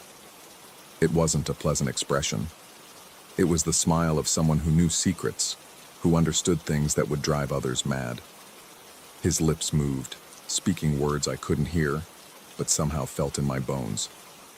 The silent communication carried promises and threats in equal measure, implications that made my sanity feel fragile as glass. I forced myself to look at the real Marcus. He remained asleep, peaceful and unaware. His breathing was steady, his expression serene. There was no indication that he knew his reflection had achieved independent existence, no sign that he felt the cold or sensed the temporal distortion surrounding us. When I looked back at the mirror, both versions of Marcus were staring at me. The real one had awakened, sitting up in bed with confusion evident on his face. But his reflection continued to smile that knowing smile, standing while the actual Marcus remained seated. The disconnect was complete now. Reflection and reality had severed their connection entirely. "You okay?" the real Marcus asked, his voice seeming to come from very far away despite the room's compact size. I tried to answer, to warn him about what I was seeing, but the words wouldn't form. My throat felt sealed, my tongue thick and unresponsive. All I could do was stare at the mirror, watching two versions of my friend exist simultaneously in impossible contradiction. The reflected Marcus began to walk, not toward his own bed, but toward mine. Each step was deliberate, measured, carrying him across the mirror's surface, while the real Marcus remained seated, rubbing his eyes sleepily. The reflection moved independently, governed by its own will and intentions. The clock showed 3:33 umbro 9, 3:33 umbro 8, 3:33 umbro 7. We were approaching some kind of terminus. I could feel it in the air, a building pressure that made my ears pop and my vision blur. The corporate tower around us groaned softly, as if the building itself was straining under forces it wasn't designed to withstand. Through the windows, Chicago's lights began to flicker, entire sections of the city blinking out and returning in random patterns. The reflected Marcus reached my bed. He stood there, looking down at me with that terrible smile, while the real Marcus continued to sit on his own bed, now asking me questions I couldn't hear properly. The sounds of the room had become muffled, distorted, as if we were underwater or sealed inside a pressurized chamber. Then the reflected Marcus reached out, his hand pressed against the mirror's surface from the inside, palm flat against the glass. I watched in fascination and terror as the mirror began to ripple like water, the solid surface becoming fluid under his touch. The reflection was trying to break through, to cross from the mirror world into ours. I found my voice at last, a scream tearing from my throat with enough force to shatter the oppressive silence. The sound echoed strangely, multiplying and folding back on itself until the room filled with my own voice calling from impossible directions. The clock hit 3:33 so everything stopped. The digital display froze. The reflected Marcus's hand remained pressed against the rippling mirror surface. The real Marcus sat motionless, his mouth open mid-question. Even the city lights outside held steady, no longer flickering but locked in perfect stillness. In that moment of absolute suspension, I understood. This wasn't the first time. The backwards clock wasn't counting down, it was rewinding. Every night at 3:33 a.m. we returned to this moment. Every night I awakened to see the stranger in the mirror. Every night time reversed until it reached this precise instant, then began again. But each cycle, the reflected Marcus grew stronger. Each repetition brought him closer to breaking through. The mirror's surface rippled more violently now than it had in previous loops, the barrier between worlds growing thinner with each rewind. I was the only one who remembered, the only one who carried the knowledge from cycle to cycle. Marcus slept peacefully each night, unaware that his reflection was slowly becoming something else, something that wanted to trade places with him. The clock began moving forward again. 3:33 and 01, 3:33 and 2, 3:33 and 03. But I knew what would happen at 3:34. The cycle would begin anew. I would awaken to see the stranger between our beds, and time would start its backwards journey again. Each loop brought us closer to some final moment when the reflected Marcus would succeed in crossing over. As the seconds ticked toward that inevitable reset, I wondered if anyone would notice when it finally happened. Would the real Marcus simply vanish, replaced by his mirror counterpart? Would I be the only one to know that something fundamental had changed? The reflected Marcus pressed harder against the glass, his smile widening.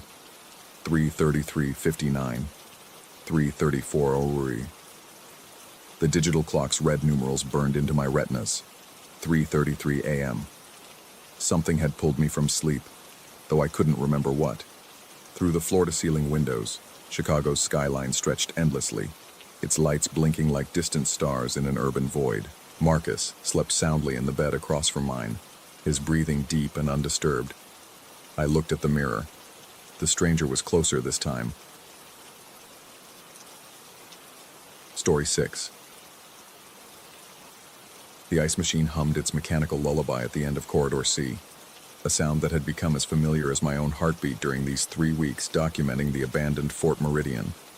The camera equipment needed constant care in this humidity, and the small refrigeration unit in my quarters had given up its ghost 2 days ago. So here I stood, at 1:03 a.m., plastic bucket in hand, waiting for the ancient Kelvinator to dispense its frozen offering. The corridor stretched behind me like a concrete throat, fluorescent lights flickering in their endless death throes. Most of the base had been dark since the military pulled out in '89, but this wing still received minimal power, enough to keep the essential systems running for the historical preservation team. Essential being a relative term, apparently, since the heat had been spotty and the phones worked maybe half the time. I pressed the dispenser lever and listened to the familiar grinding of gears within the machine's belly. The sound was different tonight, though, more labored, punctuated by sharp metallic pops that echoed off the painted concrete walls. The machine shuddered against my palm, vibrating with an intensity that made my teeth ache. Then it stopped. Not the gradual wind down I'd grown accustomed to, but an abrupt cessation that left the corridor unnaturally silent. Even the persistent hum of the overhead lights seemed muted, as if the air itself had thickened around me. I pressed the lever again. Nothing. A third time, applying more pressure until I felt the plastic give slightly under my grip. The machine convulsed once, a violent spasm that made the entire unit rock forward on its legs. The dispenser chute gave a wet cough, and instead of the familiar cascade of ice cubes, something else emerged. Flakes of what looked like snow, but wrong somehow. The particles didn't melt as they hit the linoleum floor, instead maintaining their crystalline structure with an unnatural persistence. I knelt down, extending my fingers toward the accumulating pile. The flakes felt cold, yes, but not wet. They maintained their form against my skin's heat, each one perfectly preserved as if frozen in time rather than simply temperature. More troubling was their arrangement on the floor. Not the random scatter I would have expected, but distinct patterns. Lines, curves, letters, specimen ready. The words formed clearly in the dry snow, each letter precisely crafted from the machine's output. I blinked hard, certain I was imposing meaning on chaos, but the message remained unchanged. My breathing quickened, each exhalation creating small clouds in the suddenly frigid air. I stepped back from the machine, my movement echoing strangely in the corridor.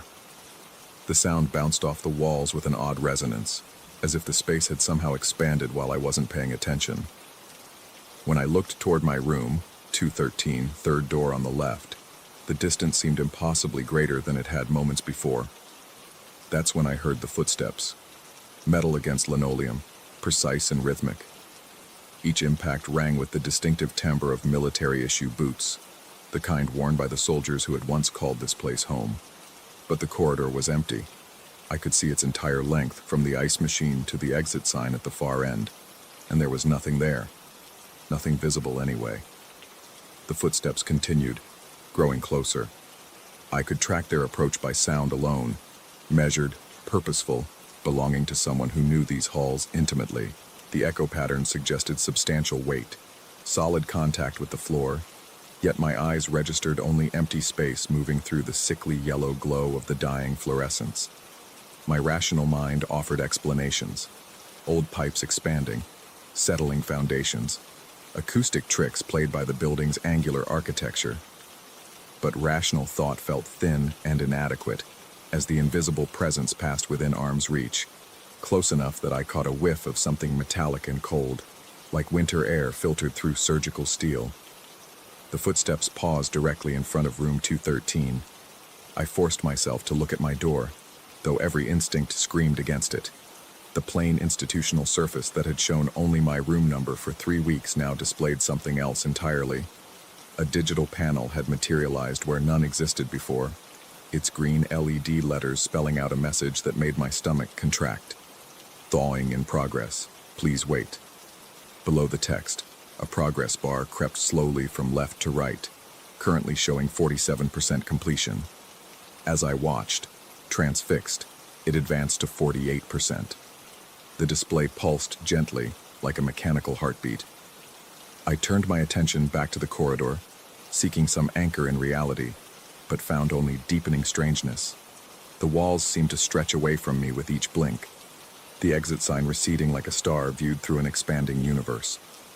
The ceiling, which had been a comfortable 8 feet above my head, now disappeared into darkness that the fluorescent lights couldn't penetrate. The footsteps resumed, but now there were more of them. Multiple sets varying in cadence and weight, creating a metallic symphony that filled the impossible space around me.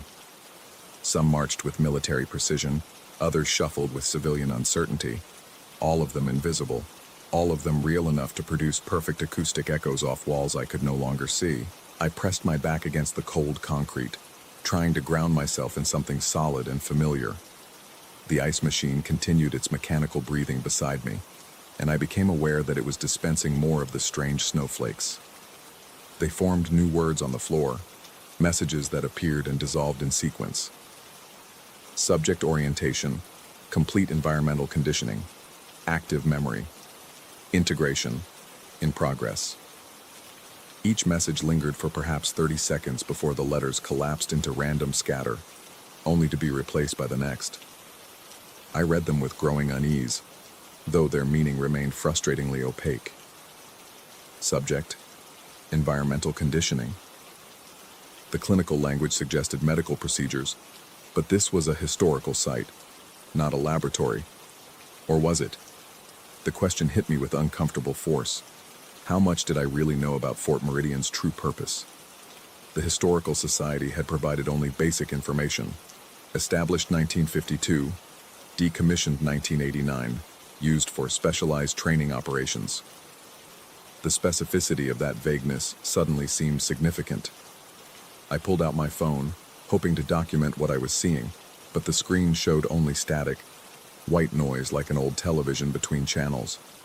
When I held it closer to my face, shapes seemed to move within the digital snow, suggesting forms that my mind insisted were faces, though I couldn't quite bring them into focus. The invisible footsteps had multiplied into a crowd now, filling the expanded corridor with the sounds of movement. Boots, shoes, bare feet slapping against linoleum, a parade of the unseen. Occasionally I caught fragments of other sounds, fabric rustling, keys jingling, what might have been muffled voices speaking words I couldn't quite distinguish. I checked the progress bar on my door. 63% complete. The mathematics of my situation were becoming clear, though I resisted the conclusion they pointed toward. The longer I remained in this corridor, the more the environment changed around me. The more it changed, the less certain I became about which version was real. The mundane quarters I'd called home for 3 weeks, or this impossible space that defied physical law. But there was a third possibility, one that I'd been avoiding since the footsteps began, that both versions were equally false, that I was experiencing neither supernatural phenomena nor architectural impossibility, but something far more disturbing.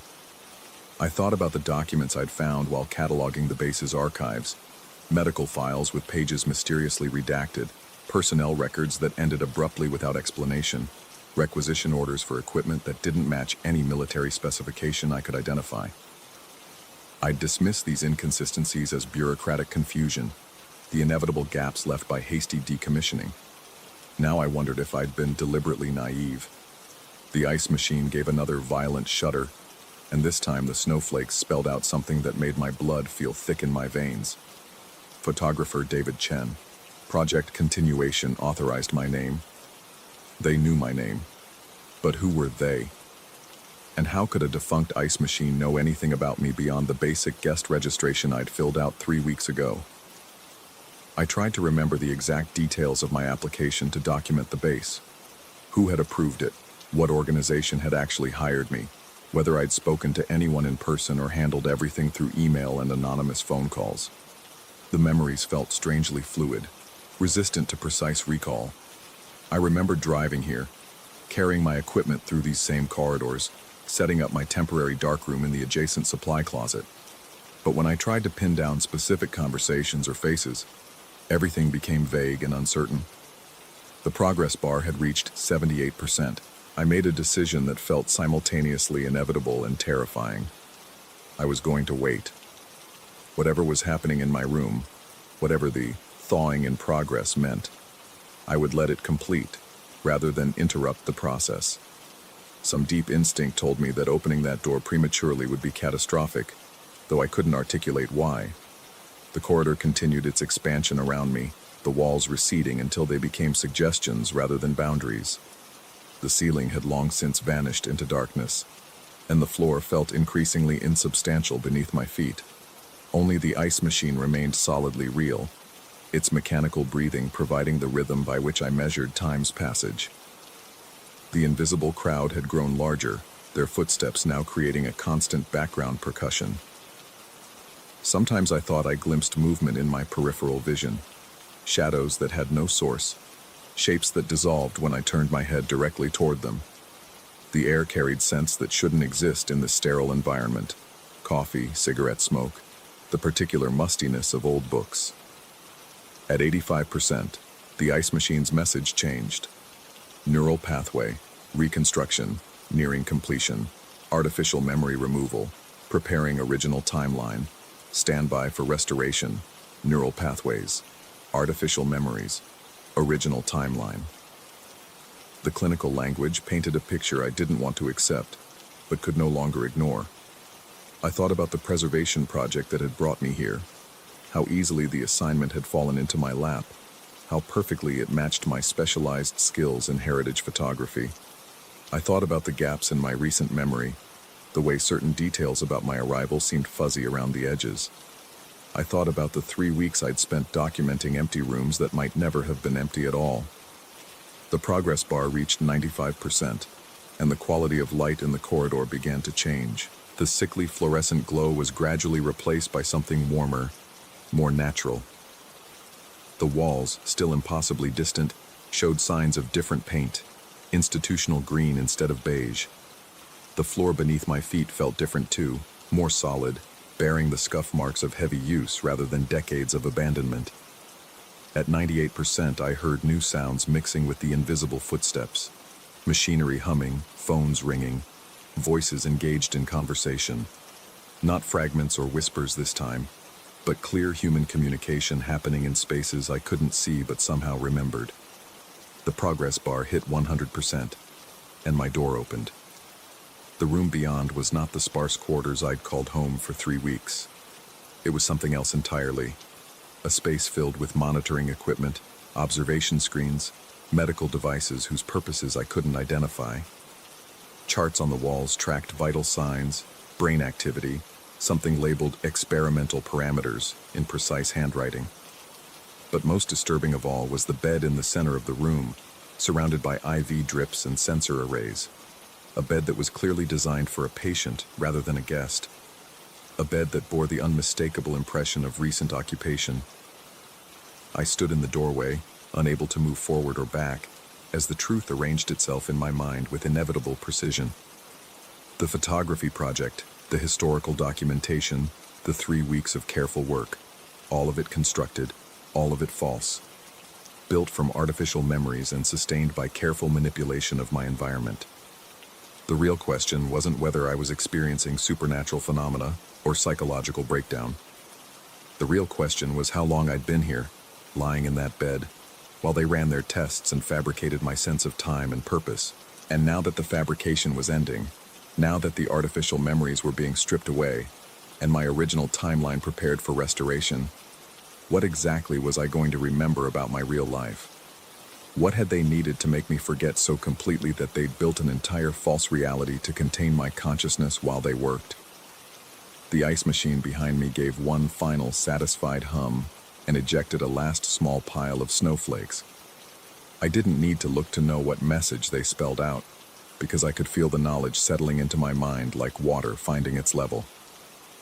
Welcome back, Dr. Chen Experimentation. Phase 1, complete Phase 2. Please report to Laboratory C. The corridor was no longer empty. I could see them now, the technicians, the researchers, the subjects like myself who had volunteered for something we'd all been made to forget. They moved with purpose through halls that were very much alive, very much in use, pursuing work that the official record would never acknowledge. I stepped across the threshold into room 213, no longer a photographer documenting the past, but a participant preparing for whatever came next. Behind me, the ice machine hummed contentedly, ready to dispense its reality-altering snow to the next subject who wandered down the corridor at 1 a.m., seeking something as simple as ice for their camera equipment. The door closed with a soft, final click, and somewhere in the walls, machinery began to hum with renewed purpose. Story 7. The first time I felt the tiles pulse beneath my feet, I convinced myself it was nothing more than the resort's ancient heating system working overtime. After all, Palazzo Terme di San Casciano had been drawing water from the Earth's depths for over 8 centuries. Surely some irregularities were to be expected. I was spending 3 weeks in Tuscany with my family, a graduation gift before starting university back in São Paulo. My parents had chosen this particular resort for its reputation: thermal waters that supposedly healed both body and spirit, nestled in rolling hills where olive groves stretched toward medieval towns. The kind of place where wealthy Europeans came to soak away their stress and pretend they were discovering authentic Italy. The indoor pool area had become my afternoon refuge. While my parents explored wineries and my sister photographed every conceivable angle of cypress trees, I found solace in the mineral-rich waters. The pool itself was an architectural marvel, Roman-inspired columns supporting a vaulted ceiling, with large windows offering views of the Tuscan countryside. Steam rose constantly from the water's surface, creating an ethereal atmosphere that seemed to exist outside of time. But it was the floor that first caught my attention. The mosaic tiles surrounding the pool were original, or so the concierge had told us during our arrival tour. Intricate patterns in deep blues and gold, depicting scenes of Roman bathers and mythological creatures. Beautiful, certainly, but there was something about them that made my skin crawl when I looked too closely. The figures seemed to shift when caught in peripheral vision, their expressions changing from serene to something else entirely. That Tuesday afternoon, the pool area was nearly empty. An elderly German couple occupied the far end, speaking in hushed tones about their upcoming excursion to Siena. The lifeguard, a local man named Marco, sat reading a newspaper while occasionally glancing at the security monitors. The rhythmic sound of water circulation systems provided a constant white noise backdrop. I had been floating on my back, eyes closed, when I first felt it. A warmth that seemed to emanate from below, different from the water's natural temperature. I opened my eyes and found myself directly above a section of the pool floor where the tiles formed a perfect spiral pattern. The design seemed to glow with an inner light, though I couldn't be sure if it was just the underwater lighting playing tricks. When I stood up, the sensation intensified. The tiles beneath my feet were noticeably warmer than they should have been, even accounting for the thermal heating.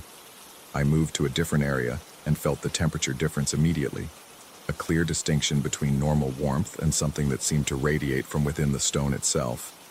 I spent the next few minutes walking around the pool's perimeter, testing different sections. The pattern became clear. Certain areas of the floor generated heat in concentric circles, as if responding to some underground source that had nothing to do with the resort's plumbing. The circles weren't random either. They followed the mosaic patterns, emphasizing certain figures while leaving others cold. Marco noticed my strange behavior and asked if everything was all right. I mentioned the temperature variations, expecting him to provide some technical explanation about the heating system. Instead, his expression darkened slightly, and he suggested I might be experiencing altitude sickness or dehydration. The resort was built on elevated ground, he explained, and the mineral content of the water could affect people differently. His dismissal only heightened my awareness.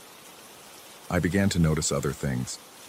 The way the steam seemed to move against the air currents, forming shapes that lingered longer than physics would suggest. The sound of the water circulation changed throughout the afternoon, sometimes producing what almost sounded like whispers in a language I couldn't identify, and always the feeling of being observed from somewhere beyond the windows, though the landscape outside remained empty except for the occasional bird or tourist in the distance. That evening at dinner, I mentioned my observations to my family. My father, ever the engineer, launched into a detailed explanation of geothermal systems and how underground springs could create irregular heating patterns. My mother suggested I was simply adjusting to the change in environment and shouldn't overthink natural phenomena. My sister barely looked up from her phone, more interested in editing her day's photographs than discussing my thermal floor theories. Their rational responses should have comforted me. Instead, they left me feeling isolated, as if I were experiencing something that others couldn't perceive or chose to ignore. The feeling persisted through the evening's entertainment, a folk music performance in the resort's main hall, and followed me to bed. Sleep came fitfully that night. I dreamed of underground chambers filled with figures from the pool's mosaics, their faces animated and speaking in voices that sounded like escaping steam. They gestured toward pools of water that glowed with the same inner light I had seen that afternoon, beckoning me to join them in their eternal bath. I woke several times, each awakening accompanied by the sensation that the room's temperature had shifted while I slept. The next day brought more tourists to the pool area, which somehow made my previous experience feel less significant. Children splashed in the shallow end while their parents chatted about sightseeing plans. The normal rhythm of resort life continued around me, and I began to wonder if my engineer father's explanation hadn't been correct after all. But as the afternoon wore on and the crowds thinned, I found myself drawn back to the same areas where I had felt the unusual heat. The sensations were still there, perhaps even stronger than before. This time, I noticed that the warmth seemed to respond to my presence, intensifying when I stood still and fading when I moved away quickly. Marco was absent that day, replaced by a younger lifeguard who seemed less observant. I took the opportunity to explore more thoroughly, mapping the hotspots and trying to understand their distribution. The pattern that emerged made no logical sense from an engineering perspective. The heated areas formed a complex design that seemed to spiral inward toward the pool's center, but the spacing was irregular, as if following some organic rather than mechanical principle. As closing time approached, I reluctantly left the pool area and returned to my room to prepare for dinner. But throughout the evening meal and the subsequent stroll through the resort's gardens, I couldn't shake the feeling that I had left something unfinished. The thermal patterns weren't just a curiosity. They were trying to communicate something. That night, after my family had gone to bed, I made a decision that would prove far more consequential than I could have imagined. I would return to the pool area alone and investigate without the distraction of other guests or the watchful eyes of staff members. The resort's corridors were dimly lit after midnight, creating long shadows that seemed to move independently of their sources. My footsteps echoed despite my attempts to walk quietly, the sound seeming to carry farther than it should in the enclosed spaces. The familiar luxury of the daytime environment had transformed into something more ominous, as if the building itself took on a different personality after dark. The pool area was accessible through a side entrance that remained unlocked for guests with late-night thermal therapy appointments. As I approached the glass doors, I could see steam rising from the water's surface, more dense and purposeful than I remembered from the daytime visits. The underwater lighting cast shifting patterns on the walls and ceiling, creating an atmosphere that was both beautiful and deeply unsettling. I entered quietly and immediately noticed the temperature difference. The air was warmer than it should have been, even accounting for the heated water. But it wasn't a uniform warmth. It seemed to move in currents, brushing against my skin like invisible hands testing my presence. The water itself appeared different in the artificial lighting. Instead of the clear blue I was accustomed to, it had taken on a deeper hue, almost emerald in certain areas. The surface moved constantly, not with the regular patterns of the circulation system, but with what looked like organic undulation, as if something large were moving beneath. I approached the pool's edge cautiously, my bare feet immediately registering the temperature variations in the tiles. The hot spots were more pronounced now, forming distinct paths across the floor. But more disturbing was the sound, a low murmuring that seemed to rise from the water itself, barely audible but unmistakably linguistic in its rhythm. As I listened more carefully, I realized the sounds bore a resemblance to Italian, but not the modern Italian I had been hearing from staff and other guests. The syllables were rounder, more archaic, like something from medieval manuscripts or ancient liturgies. The murmuring rose and fell in waves, sometimes becoming clear enough that I almost thought I could distinguish individual words, then fading back into incomprehensible whispers. I knelt by the pool's edge, trying to determine the source of the sounds. The water was noticeably warmer than during the day, almost uncomfortably so. When I dipped my hand beneath the surface, I felt currents that didn't correspond to any visible water movement. It was as if invisible streams were flowing through the pool, carrying heat and sound from some hidden source. That's when I first saw the steam formations, rising from various points around the pool. Vapor began to take on shapes that lingered longer than natural physics would allow. At first, they appeared to be random swirls, but as I watched, they began to form more defined structures, tentacle-like appendages that moved with deliberate purpose, reaching toward the pool's edges as if searching for something. One of these vapor tentacles brushed against my ankle as I knelt by the water. The sensation was unlike anything I had ever experienced, not quite solid, but with a presence that was undeniably real. The steam felt warm and slightly damp, but also somehow aware, as if it were testing my reaction to its touch. I pulled my foot back instinctively, but the steam formation followed the movement, extending farther from its source point in the pool. Other tentacles began to emerge from different locations, all moving with the same purposeful motion toward the pool's perimeter. The murmuring in the water intensified, taking on what sounded almost like encouragement or invitation. My rational mind insisted this was some sort of hallucination, brought on by the mineral content of the air, the late hour, or perhaps a delayed reaction to the day's thermal exposure. But my body was responding to very real sensations. The warmth of the steam against my skin, the increasing heat from the tiles beneath my feet, and the growing sense that something in the water was trying to communicate with me. I stood up quickly, intending to leave immediately and return to the safety of my room. But as I turned toward the exit, I realized the floor had changed. The temperature variations were no longer subtle differences. They were now extreme contrasts between areas of normal warmth and sections that felt almost burning hot. The heated zones formed a maze-like pattern between me and the door, with only narrow strips of normally tempered tiles providing safe passage.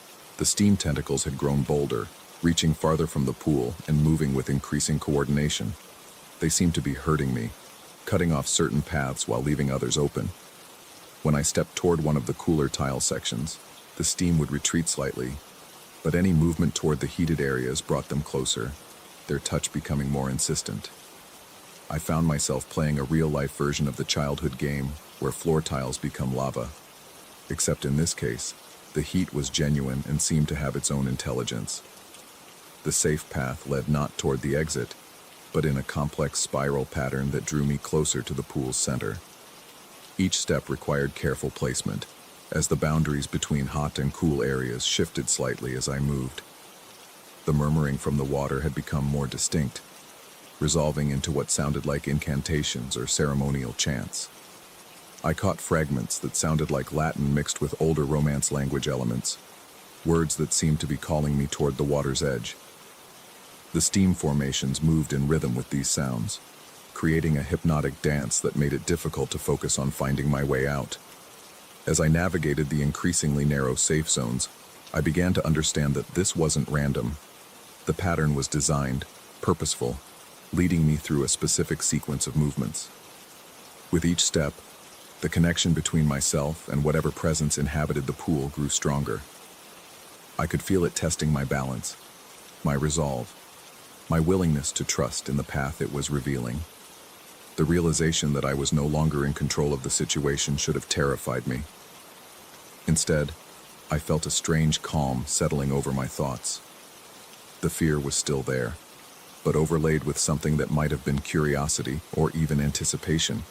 Whatever was happening had been building since my first afternoon at the pool, and now it was reaching some sort of culmination. The steam tentacles had multiplied, forming an almost solid barrier around the areas I had already traversed, while leaving the forward path clear. Looking back toward the entrance, I could see that return was no longer possible. The heated tiles glowed with an intensity that would have made crossing them impossible without serious injury. I was committed to following the path to its conclusion. The tile pattern led me through increasingly complex movements, requiring me to step backward, turn in place, and at one point balance on one foot while reaching toward the pool's surface. With each action, the murmuring grew more distinct, and I began to recognize repeated phrases that sounded like they might be names or titles in the ancient Italian I was hearing. As I neared the pool's edge, following the only remaining cool tiles, the water's appearance shifted dramatically. What had seemed emerald now revealed depths that extended far beyond the pool's actual dimensions. Looking down, I could see chambers and passages that couldn't possibly exist within the resort's architecture. illuminated by the same inner light I had first noticed in the tile patterns. The steam tentacles were no longer reaching toward me, but had formed a circle around the pool's perimeter, moving in a slow, hypnotic rotation. The murmuring had become a chorus, with multiple voices speaking in harmony, sometimes overlapping, sometimes responding to each other in what sounded like ritual dialogue. I reached the final tile, a small hexagonal piece directly at the pool's edge that felt blessedly cool against my feet. From this position, I could see the impossible architecture beneath the water's surface more clearly. Columns and arches that belonged to structures far older than the resort, inhabited by figures that moved with the same fluid grace as the steam formations above. The voices were calling to me now, not in the ancient language but in Portuguese, speaking my name and inviting me to join them in their eternal thermal embrace. They promised knowledge of the underground chambers, understanding of the forces that had drawn me to this place, and relief from the confusion and isolation I had felt since my first encounter with the heated tiles. All I had to do was step forward into the water. The logical part of my mind screamed warnings about thermal shock, about the impossibility of what I was seeing, about the need to find help for what was clearly a psychological break from reality. But the larger part of me, the part that had been responding to the pool's call since that first afternoon, understood that this was not about logic or possibility. I stood on that final tile for what felt like hours, though it could have been minutes or seconds. The choice before me was clear: step into the water and discover what lay beneath, or find some way to break free from the pattern that had brought me to this point. The decision came not through rational thought, but through a shift in perception that I still cannot adequately describe. The steam formations suddenly appeared not as supernatural entities, but as natural phenomena shaped by my own anxiety and over-imagination. The murmuring resolved itself into the familiar sounds of water circulation and building systems that I had simply misinterpreted in my heightened state of awareness. The pool was just a pool. The tiles were just tiles. And I was a Brazilian teenager standing alone in a resort's thermal area in the middle of the night, having let my imagination run away with me after too many days of unusual sensory experiences. I stepped backward from the pool's edge, moving carefully but no longer believing the tiles could harm me. The path to the exit remained clear, as it had been all along. The temperature variations were still there, but they no longer seemed threatening, just quirks of an old building's heating system, exactly as my father had explained. I made my way to the door and left the pool area, returning to my room with a mixture of relief and embarrassment. The whole episode felt like something between a waking dream and a panic attack, brought on by too much heat, too much solitude, and too much time to overthink natural phenomena. The next morning, I mentioned the experience to my family in carefully edited terms, describing it as a late-night walk that had left me feeling disoriented. My mother suggested I might be dehydrated and recommended limiting my time in the thermal pools. My father repeated his explanations about geothermal systems. My sister continued editing her photographs. I spent the remaining days of our vacation avoiding the pool area during the late afternoon and evening hours when I had first noticed the unusual sensations. During the busy daytime periods, everything seemed perfectly normal. Other guests continued to enjoy the thermal waters without apparent concern. Marco returned to his lifeguard duties and showed no signs of recognizing me as the person who had asked about temperature variations. By the time we departed for the airport, I had convinced myself that the entire experience had been a combination of travel stress, cultural displacement, and overactive imagination. The rational explanations my family had provided fit all the observable facts. There was no reason to believe anything supernatural or even particularly unusual had occurred. But as our taxi pulled away from Palazzo Terme di San Casciano, I turned for one last look at the building where I had spent 3 weeks recovering from what I now understood to be a minor psychological episode. The afternoon sun was striking the windows of the pool area, and for just a moment, I could swear I saw steam formations moving behind the glass, tentacles of vapor reaching toward the windows as if trying to follow our departure. The vision lasted only seconds before the building disappeared behind a hill, leaving me with nothing but the memory of a strange few days when I had allowed my imagination to transform a perfectly ordinary thermal resort into something far more mysterious. That was 6 months ago. I've been back in Sao Paulo since then, starting university and settling into a routine that should have put the Tuscany experience firmly in the past. For the most part, it has. I rarely think about the pool or the tiles or the steam formations that I now understand were products of my own stressed mental state. But sometimes, late at night when I'm alone in my apartment, I find myself running water in the bathroom sink and watching the steam rise from the hot tap. And sometimes when the conditions are just right, I swear I can still hear murmuring in that ancient Italian dialect, still feel warmth that seems to emanate from beneath the floor tiles. My rational mind insists these are just lingering psychological effects from my episode in Tuscany, neural pathways that were established during that period of heightened stress, and continue to fire occasionally in response to similar sensory triggers.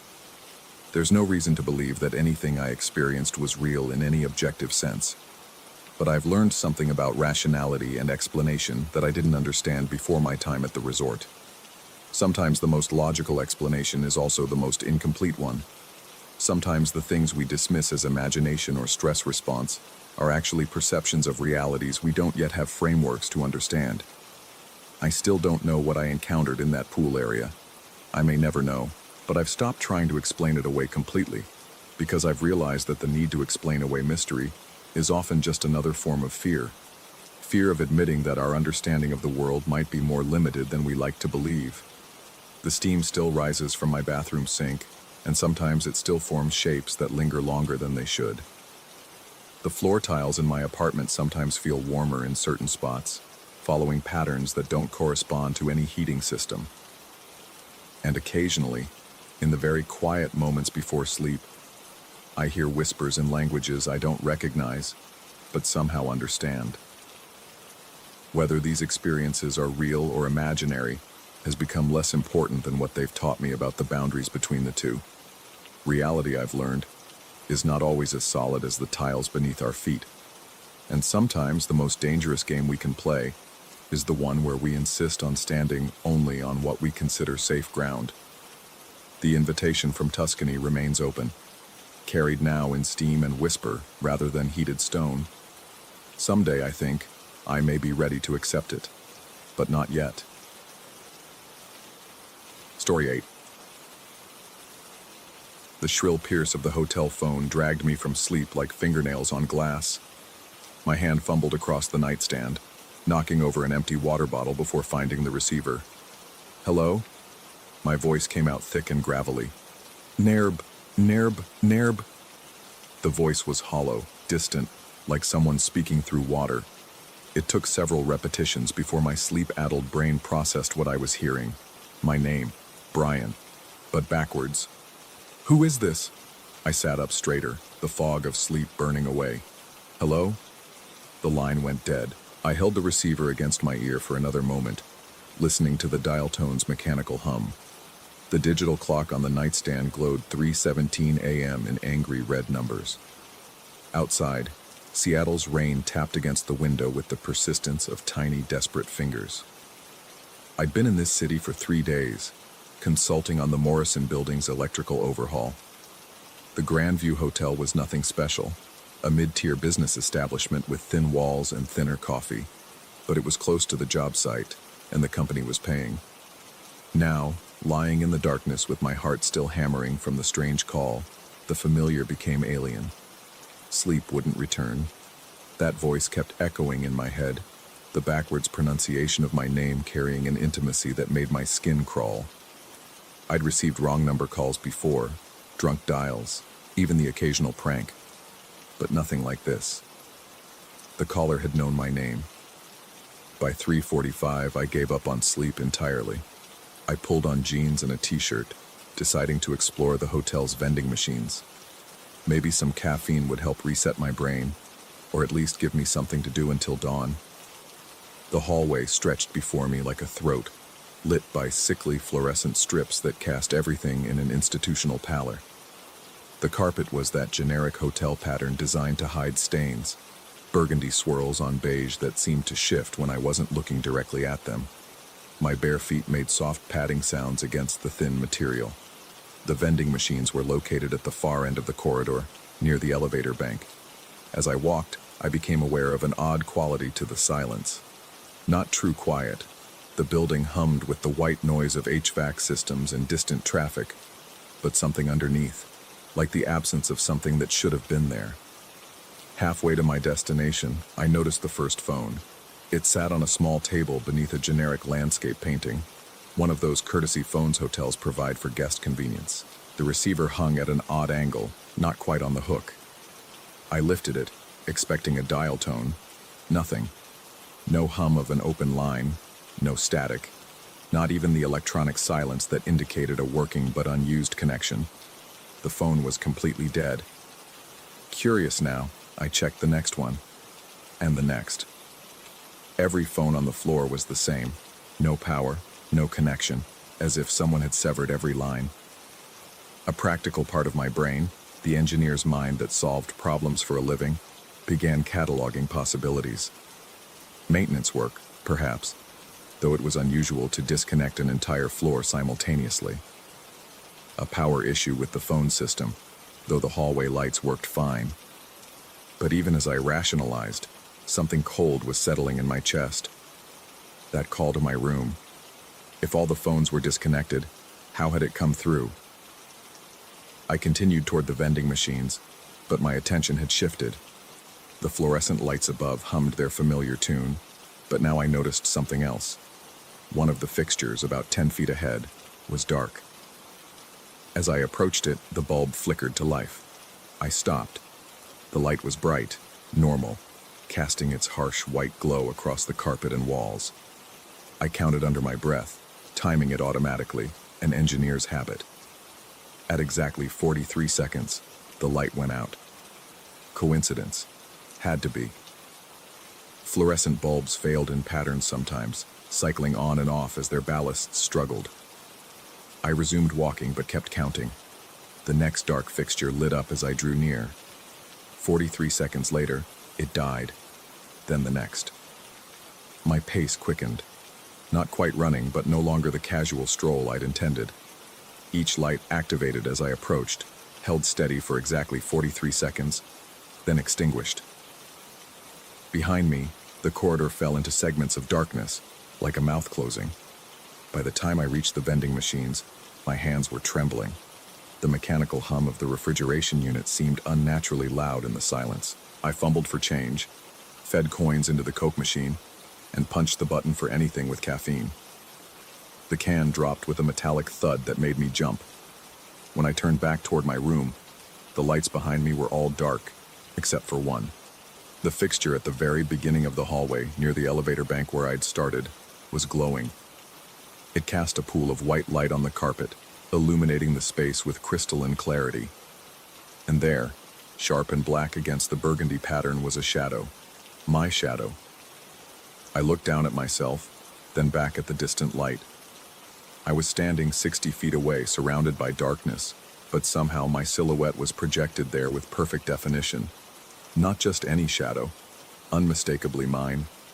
The slightly hunched shoulders from years of leaning over blueprints, the cowlick that made my hair stick up on one side, even the way I favored my left foot where I'd broken my ankle in college. But shadows need bodies to cast them. They need light sources and objects to interrupt them. Basic physics, as fundamental as gravity. I raised my right hand. The shadow raised its right hand. I took a step forward. The shadow took a step forward. The distance between us never changed. My breath came in short, sharp bursts. The rational part of my mind, the part that understood electrical circuits and load calculations and the behavior of fluorescent ballasts, scrambled for explanations. Optical illusion, some trick of the light fixtures, perhaps a reflection system I hadn't noticed. Hotels sometimes installed unusual lighting for aesthetic effect. But even as I constructed these theories, I knew they were wrong. This wasn't a malfunction or a design quirk. This was something else entirely. I began walking back toward my room, keeping my eyes locked on that distant shadow. It moved in perfect synchronization with my steps, a dark mirror of my movement. The can of Coke in my hand felt warm now, though I could have sworn it was cold when it dropped from the machine. Each step brought new details into focus. The shadow wasn't just moving. It was anticipating. When I shifted my weight to take a step, the shadow shifted first, by just a fraction of a second. When I paused to study it more carefully, the shadow paused too, but held still a moment longer than I did. The lights I'd activated earlier remained dark.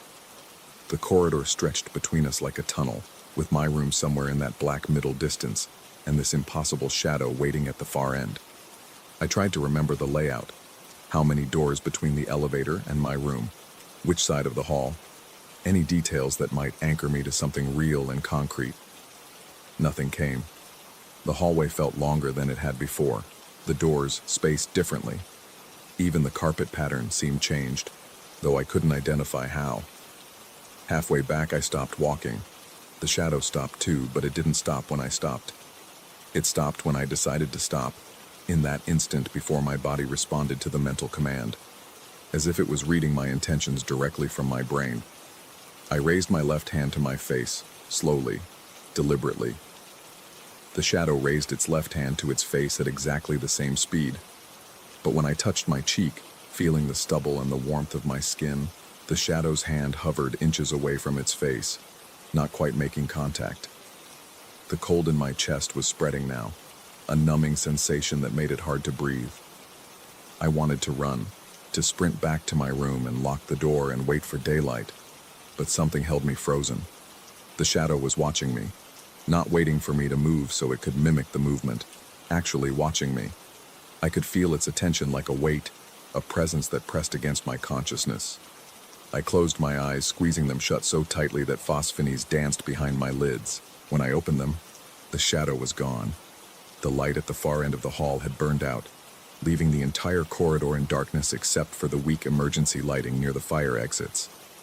I fumbled for my phone, using its screen to illuminate the path back to my room.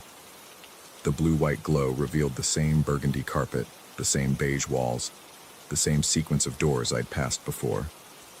Room 314. My keycard trembled in my hand as I slid it through the reader. The green light flashed, the lock clicked, and I was inside, throwing the deadbolt and sliding the chain into place. The room was exactly as I'd left it. My laptop on the desk, my suitcase in the corner, the rumpled bed with its cheap hotel sheets. Normal, mundane, real. I sat on the edge of the bed and opened the Coke, needing the simple ritual of a familiar action. The liquid was warm, syrupy, tasting of artificial sweetness and aluminum. I drank it anyway. The phone on the nightstand sat silent. I picked up the receiver and listened. This time there was a dial tone, steady, normal, reassuring. I called the front desk. Grandview Hotel, this is Marcus. How can I help you? The voice was young, professionally cheerful, utterly ordinary. Real. This is Brian Morrison in room 314. I was wondering about the phone service on my floor. Earlier tonight. Is there a problem with your room phone, sir? No, not my room. The courtesy phones in the hallway. They all seem to be disconnected. A pause. Computer keys clicking. I'm not showing any service issues, Mr. Morrison. All our phone systems are operating normally. Was there a specific call you needed to make? I can connect you to an outside line. No, that's fine. Thank you. I hung up and stared at the phone. Marcus hadn't hesitated when I mentioned the hallway phones. He'd checked his system and found everything normal, which meant either the phones were working, which I knew they weren't, or the front desk had no record of the courtesy phones at all. The rain against the window had stopped. In the sudden quiet, I could hear my own breathing, my heartbeat, the subtle creaks and sighs of the building settling. Normal sounds, ordinary sounds, but underneath them, so faint I might have been imagining it, was something else. A rhythm that didn't match my heartbeat, or the building's movements, like footsteps in the hallway outside, pacing back and forth in front of my door. I approached the peephole slowly, afraid of what I might see but unable to resist looking. The hallway was empty, lit by those same fluorescent strips that had malfunctioned earlier. Everything was normal now, the lights all working, the carpet the same ugly burgundy pattern it had always been. Except for one thing. On the carpet directly in front of my door, barely visible through the peephole's distorted lens, was a shadow. Just a shadow, with no source to cast it. It was smaller than the one I'd seen at the end of the hall, more compressed, as if someone was standing very close to my door. As I watched, it moved. A subtle shift, like someone adjusting their weight from one foot to the other, waiting. I backed away from the door, my mouth dry despite the coke. The shadow was outside my room. The voice on the phone had known my name. The lights had responded to my presence with mechanical precision. And somewhere in the back of my mind, a small voice was asking the question I didn't want to consider. What if the shadow wasn't following me? What if I was following it? I returned to the bed and pulled the covers up to my chin, keeping my eyes fixed on the door. The deadbolt was secure, the chain in place. Whatever was out there couldn't get in. Wouldn't get in. But as I lay there in the darkness, listening to the absence of sound from the hallway, I began to wonder if the real question wasn't whether it could get in. The real question was whether I was already out there with it. When I finally slept, I dreamed of corridors that stretched forever, lit by lights that turned on and off in perfect rhythm, casting shadows of things that shouldn't exist. And in the dream, I was walking toward something I couldn't see, following footprints that looked exactly like my own. I woke to the phone ringing. This time, I didn't answer. Story 9.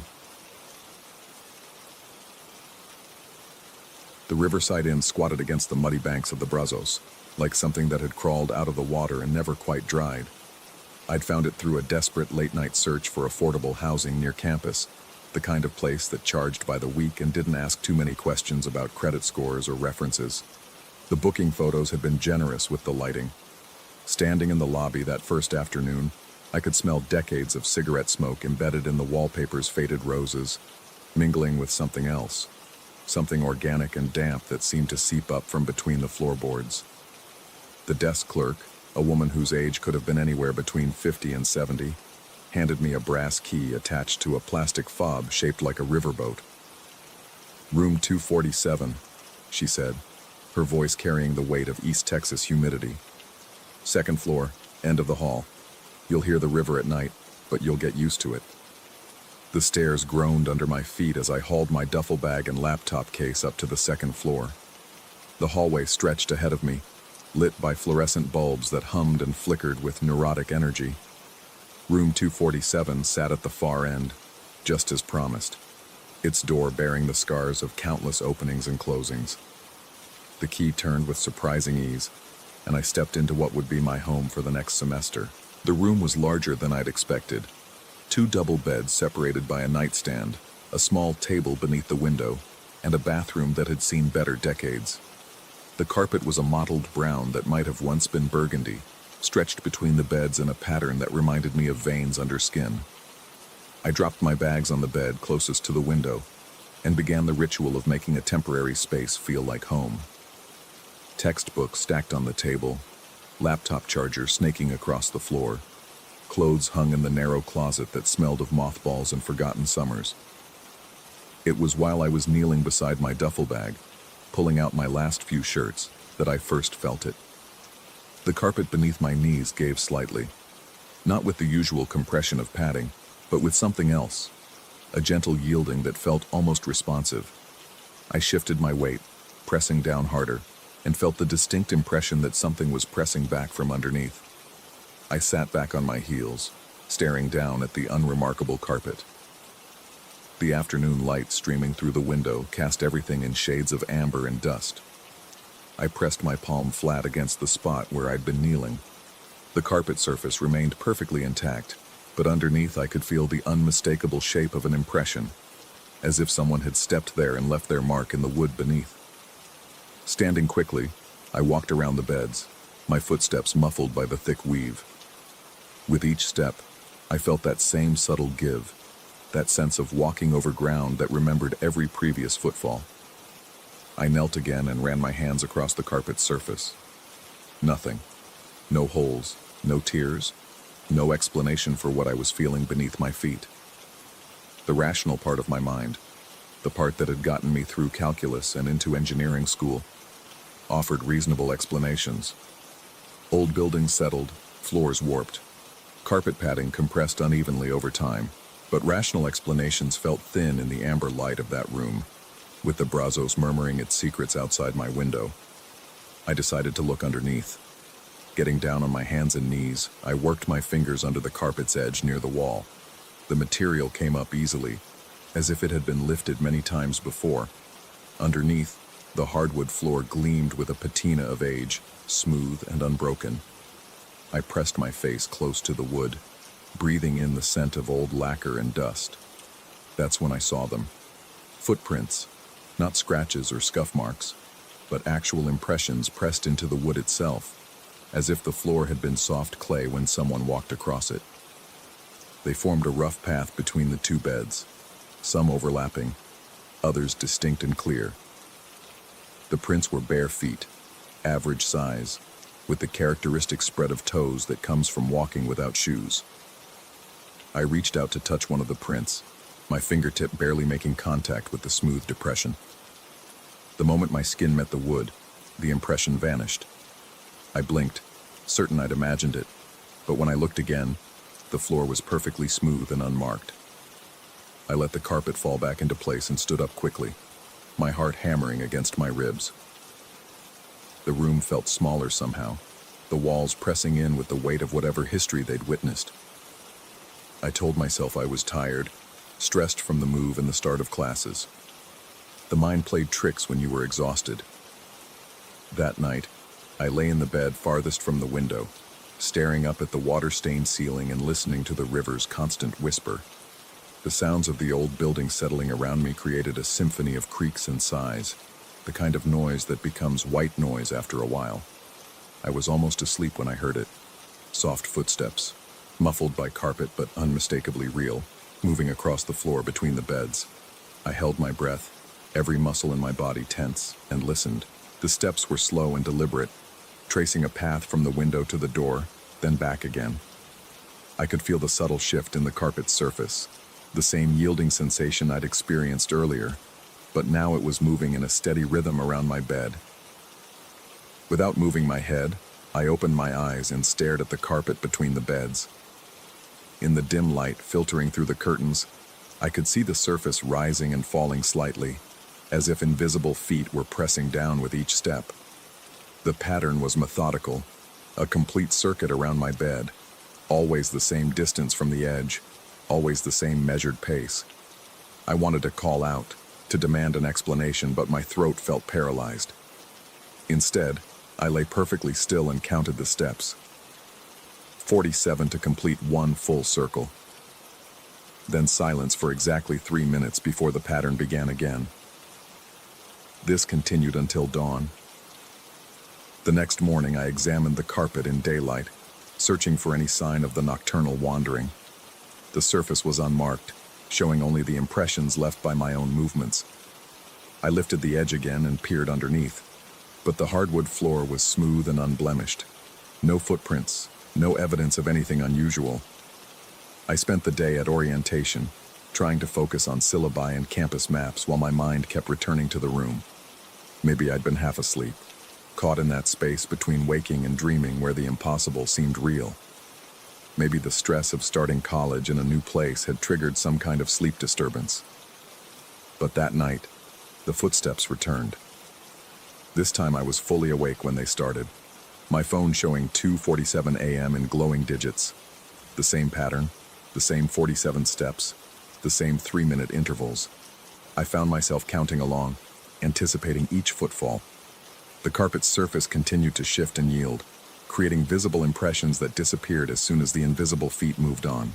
On the third night, I tried to photograph the moving carpet with my phone's camera. The screen showed nothing but flat, motionless fabric, even as I watched the impressions move past the phone's lens. The camera couldn't see what my eyes were seeing. By the fourth night, I'd developed a theory. The hotel was old, built in the 1920s according to a brass plaque in the lobby. Decades of guests had walked across that carpet, their footsteps creating permanent impressions in the wood beneath. What I was experiencing wasn't supernatural.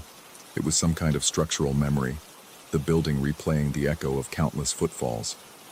The theory felt solid until I realized the footsteps were getting closer to my bed. The original circuit had maintained a consistent distance, roughly 3 feet from the edge of my mattress. But each night, the invisible walker moved incrementally inward. By the end of the first week, the footsteps were close enough that I could feel the mattress shift slightly when they passed by the head of my bed. I considered changing rooms, but something held me back. Partly it was the money. I'd paid for the month up front, and finding another place would mean admitting defeat. But there was something else, too. A growing fascination with the mystery, a need to understand what was happening in room 247. I started researching the hotel's history, spending my free time in the university library, poring over local newspaper archives and historical records. The Riverside Inn had been built by a cotton merchant named Augustus Whitmore, who'd lost everything in the crash of 1929. The hotel had changed hands dozens of times over the decades, serving various purposes: boarding house, extended stay residence, unofficial shelter for river workers and drifters. The archives revealed a pattern of short tenancies and frequent management changes, but nothing explicitly supernatural. No unexplained deaths, no recorded hauntings, no local legends, just the ordinary tragedies and small dramas of a place where people came when they had nowhere else to go. On the 10th night, the footsteps stopped directly beside my bed. I lay frozen, feeling the carpet compress just inches from my face. The impression held for a long moment, as if someone was standing there, studying me in the darkness.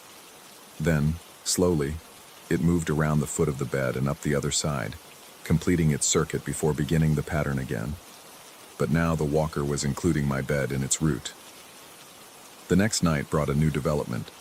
As I lay listening to the familiar pattern, I began to notice other impressions forming in the carpet, not just footprints, but the shape of someone sitting on the edge of the empty bed. The mattress didn't dip, but the carpet beneath it showed the clear outline of a human form, complete down to the depression where heels would rest against the floor.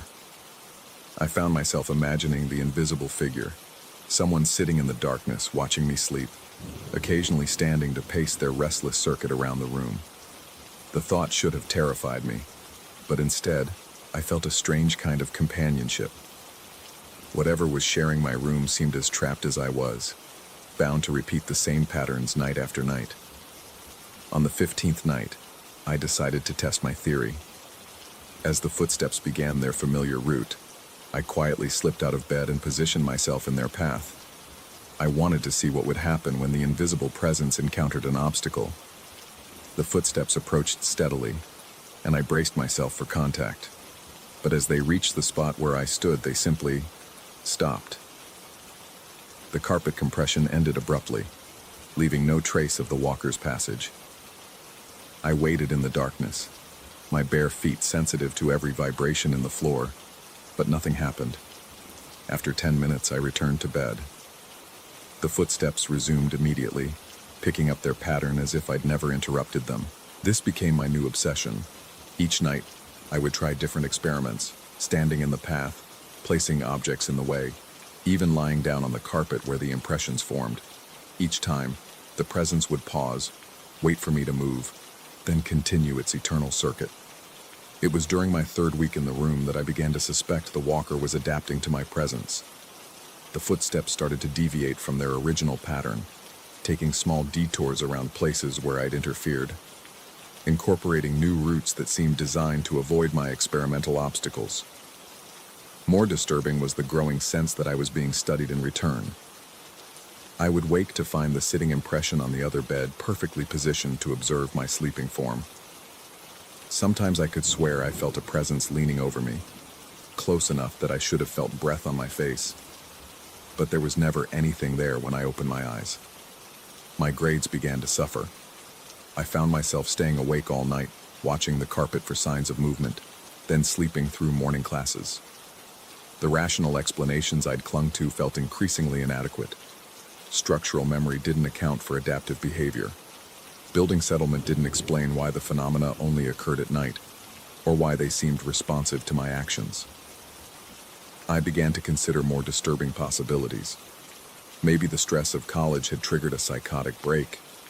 Maybe I was hallucinating the entire thing. my mind creating elaborate fantasies to cope with isolation and academic pressure. The thought was almost comforting. Mental illness could be treated, but genuine supernatural activity offered no such hope for resolution. But if I was hallucinating, why were the details so consistent? Why did the footsteps always take exactly 47 steps to complete their circuit? Why did the presence always sit in the same spot on the empty bed? Delusions I'd read were typically more chaotic, less methodical. On my final night in the room, exactly 1 month after I'd first felt the carpet give beneath my feet, something changed. I was lying awake as usual, counting the familiar footfalls, when the pattern suddenly altered. Instead of beginning their circuit around my bed, the footsteps approached directly. The carpet compressed in a straight line from the window to my bedside, then stopped.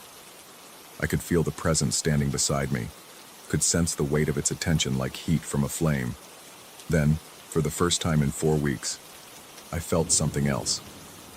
The carpet at the foot of my bed began to compress in a new pattern. Not footprints, but shapes. Letters. Slowly, methodically, invisible fingers pressed words into the fabric. You see me. The letters held for a long moment, clear and unmistakable in the dim light, then faded as the presence withdrew. The normal pattern of footsteps resumed, 47 steps around my bed, but now I understood that I was no longer just an observer. I had become part of whatever was happening in room 247. The next morning, I packed my bags and checked out. The desk clerk seemed unsurprised by my sudden departure. She'd probably seen it before. As I handed over the brass key, she mentioned that 247 had been the hotel's most frequently vacated room for as long as she'd worked there.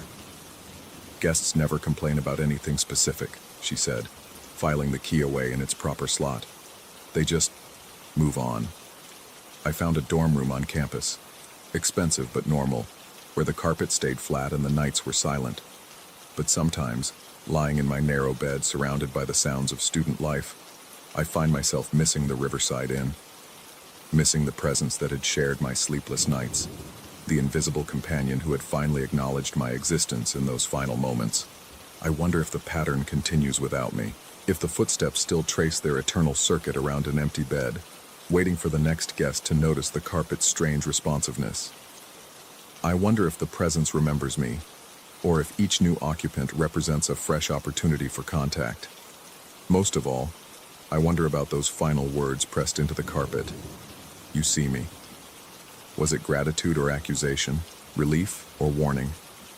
And sometimes, in the darkest hours before dawn, I wonder if what I saw was real, or if room 247 had simply taught me to see what was always there, walking in visible circles around us all, leaving impressions that vanish the moment we try to touch them. The rational part of my mind still offers explanations. Stress-induced hallucinations, sleep deprivation, the powerful suggestion of an old building's atmosphere working on an impressionable young mind. But rationality feels thin when I remember the weight of that presence, the methodical persistence of those footsteps, the careful formation of letters in the carpet's weave. I never went back to confirm whether the phenomena continued after my departure. Some questions are better left unanswered, some mysteries preserved rather than solved. The Riverside Inn squats beside the Brazos, offering temporary shelter to those with nowhere else to go, and room 247 waits at the end of the hall with its carpet stretched between 2 beds, ready to yield beneath the weight of feet both seen and unseen. The river keeps its secrets, and so do I. Story 10. The brass elevator cage rattled to a stop on the 14th floor with the kind of mechanical wheeze that belonged in a museum. I'd requested the cheapest room available at the Paramount Grand, but the clerk, a gaunt man whose bow tie seemed to strangle him, had smiled with yellowed teeth and announced my complimentary upgrade to the Benny Goodman suite.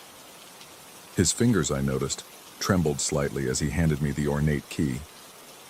The hallway stretched before me like something from a fever dream, all burgundy carpet and gilt-framed mirrors that reflected my tired face in endless succession.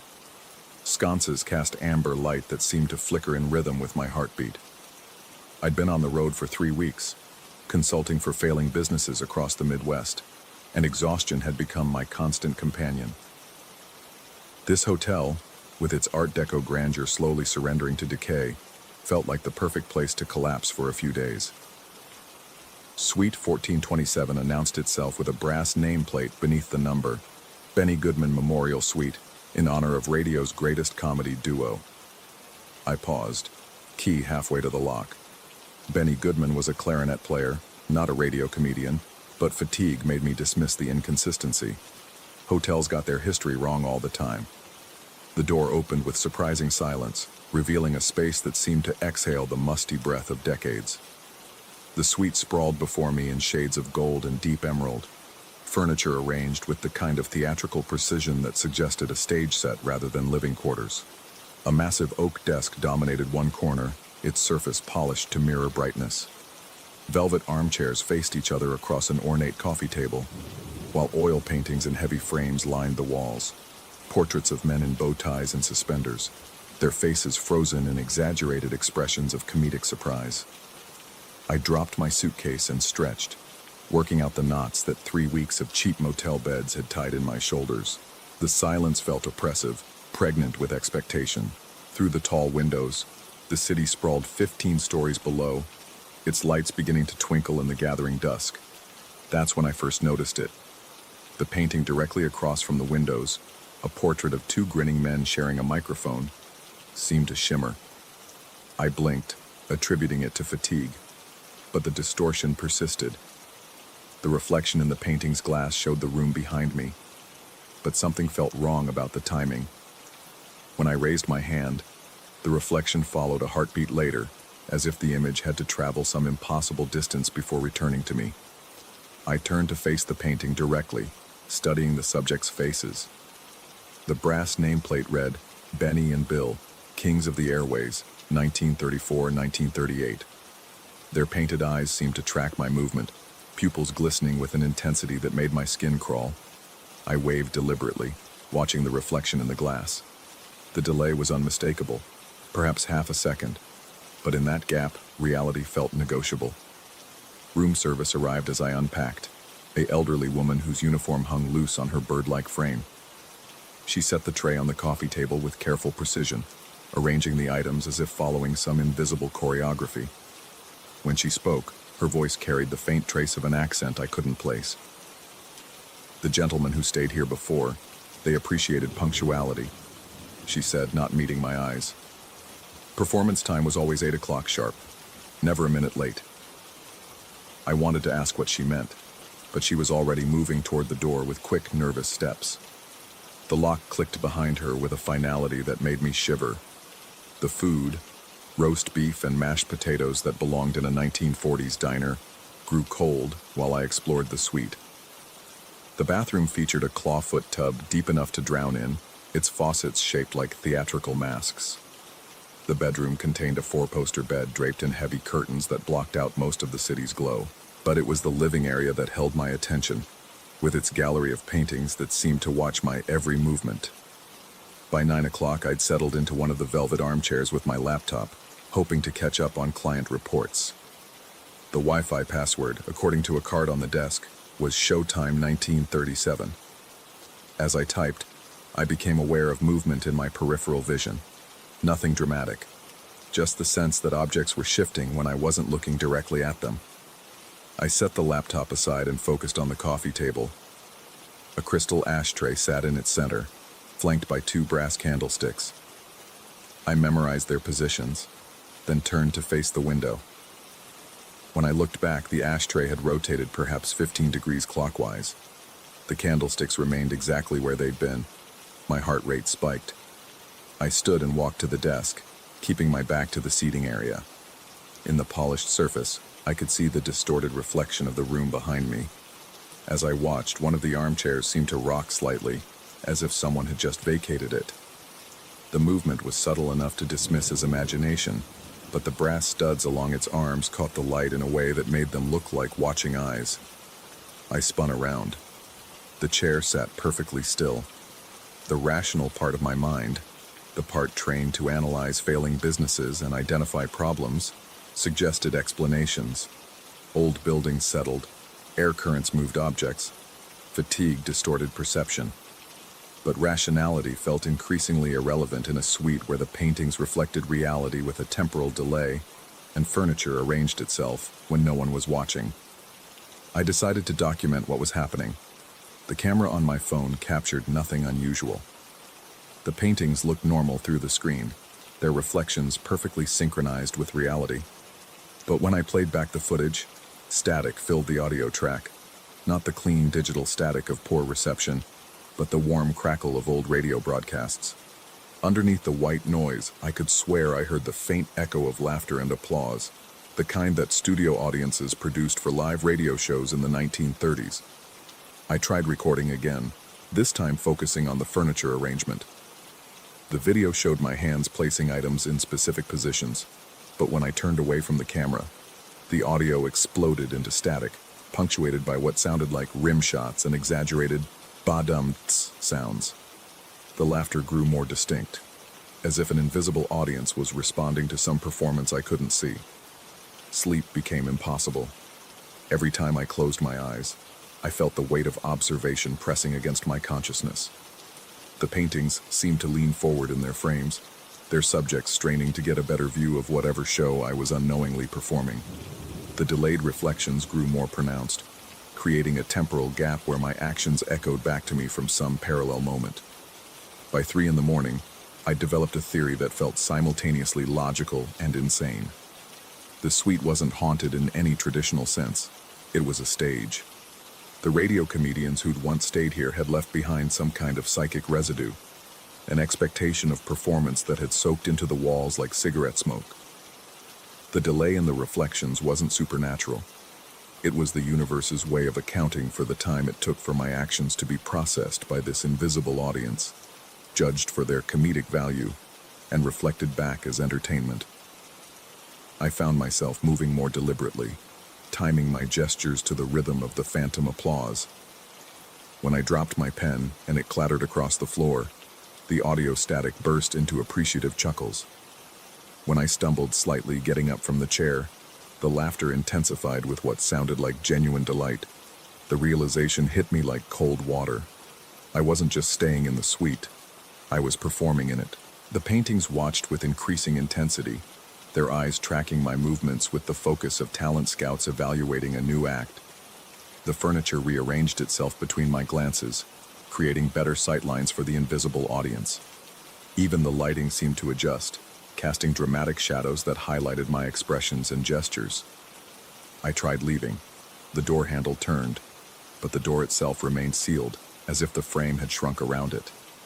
The windows, despite their apparent accessibility 15 floors up, wouldn't budge. The suite had become a stage, and the show wasn't over yet. By dawn, I'd stopped fighting it. I paced the room with the exaggerated movements of a vaudeville performer, my arms swinging in broad arcs that drew enthusiastic static from my phone's speakers. I told jokes to the empty air, timing my delivery to the rhythm of the phantom applause. I practiced facial expressions in the delayed reflections, watching myself perform for an audience that existed only in the gap between action and reaction. The brass nameplate on the door had changed when I finally looked at it again. Instead of Benny Goodman Memorial Suite, it now read, "Welcome to the show, starring," with my name etched below in fresh-looking letters that seemed to gleam with their own light. I don't know how long I've been here now. Time moves differently when you're performing, measured not in hours but in laughs and applause. The room service woman brings meals that I eat with theatrical appreciation, playing up my reactions for the invisible crowd. The paintings have been joined by others, portraits of performers I don't recognize but whose eyes follow my movements with professional interest. Sometimes I catch glimpses of them in the delayed reflections, shadowy figures in the audience seats that don't exist in the real room. They lean forward during my better bits, their enthusiasm crackling through the static on my phone. They've been waiting so long for a new act, for fresh material to break the endless loop of old radio shows that have been echoing through these walls for decades. The strangest part isn't that I can't leave, it's that I'm not sure I want to anymore. There's something intoxicating about performing for an audience that appreciates every gesture, every expression, every moment of spontaneous comedy that emerges from the intersection of exhaustion and acceptance. They're not a cruel audience. They want me to succeed. They guide me with their laughter, shaping my performance into something worthy of their eternal attention. My laptop battery died days ago, or maybe weeks. Time has become as negotiable as the furniture arrangements and the temporal delays in the paintings. What matters is the show, the endless performance that keeps the invisible audience entertained and prevents the suite from falling back into the crushing silence that drove its previous occupants to. Well, I prefer not to think about what happened to them. I'm getting better at this. My timing has improved, my physical comedy more refined. The static on my phone has evolved into clearer laughter, more distinct applause. Sometimes I can almost see the theater beyond the painting's glass. Rows of seats filled with appreciative shadows, a stage that extends far beyond the suite's walls. The door handle still turns, but I haven't tried it in what feels like months. Why would I leave when I've finally found my calling? The consulting work seems like a distant memory, a life that belonged to someone who didn't understand the true nature of performance. Here, in this suspended moment between one era and the next, I've become part of something larger than myself. The paintings reflect me with perfect timing now, and when I look into their glass, I see not just my own face, but the faces of all the performers who came before. We're all part of the same eternal show, the same endless performance that keeps the Paramount Grand's most dedicated audience entertained across the decades. Tonight's show starts at 8 o'clock sharp, just like always. Never a minute late. I've learned to appreciate punctuality. Story 11.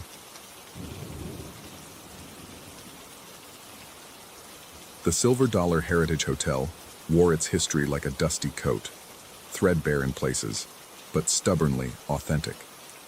Sarah had chosen it for our anniversary weekend, claiming the restored 1880s mining hotel would be romantic in that rustic way.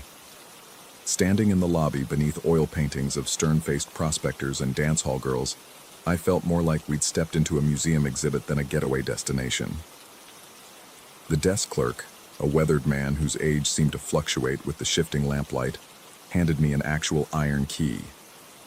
Room 12, second floor. Mind the stairs.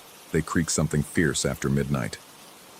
His eyes lingered on my face longer than necessary, as if memorizing features for some unspoken purpose.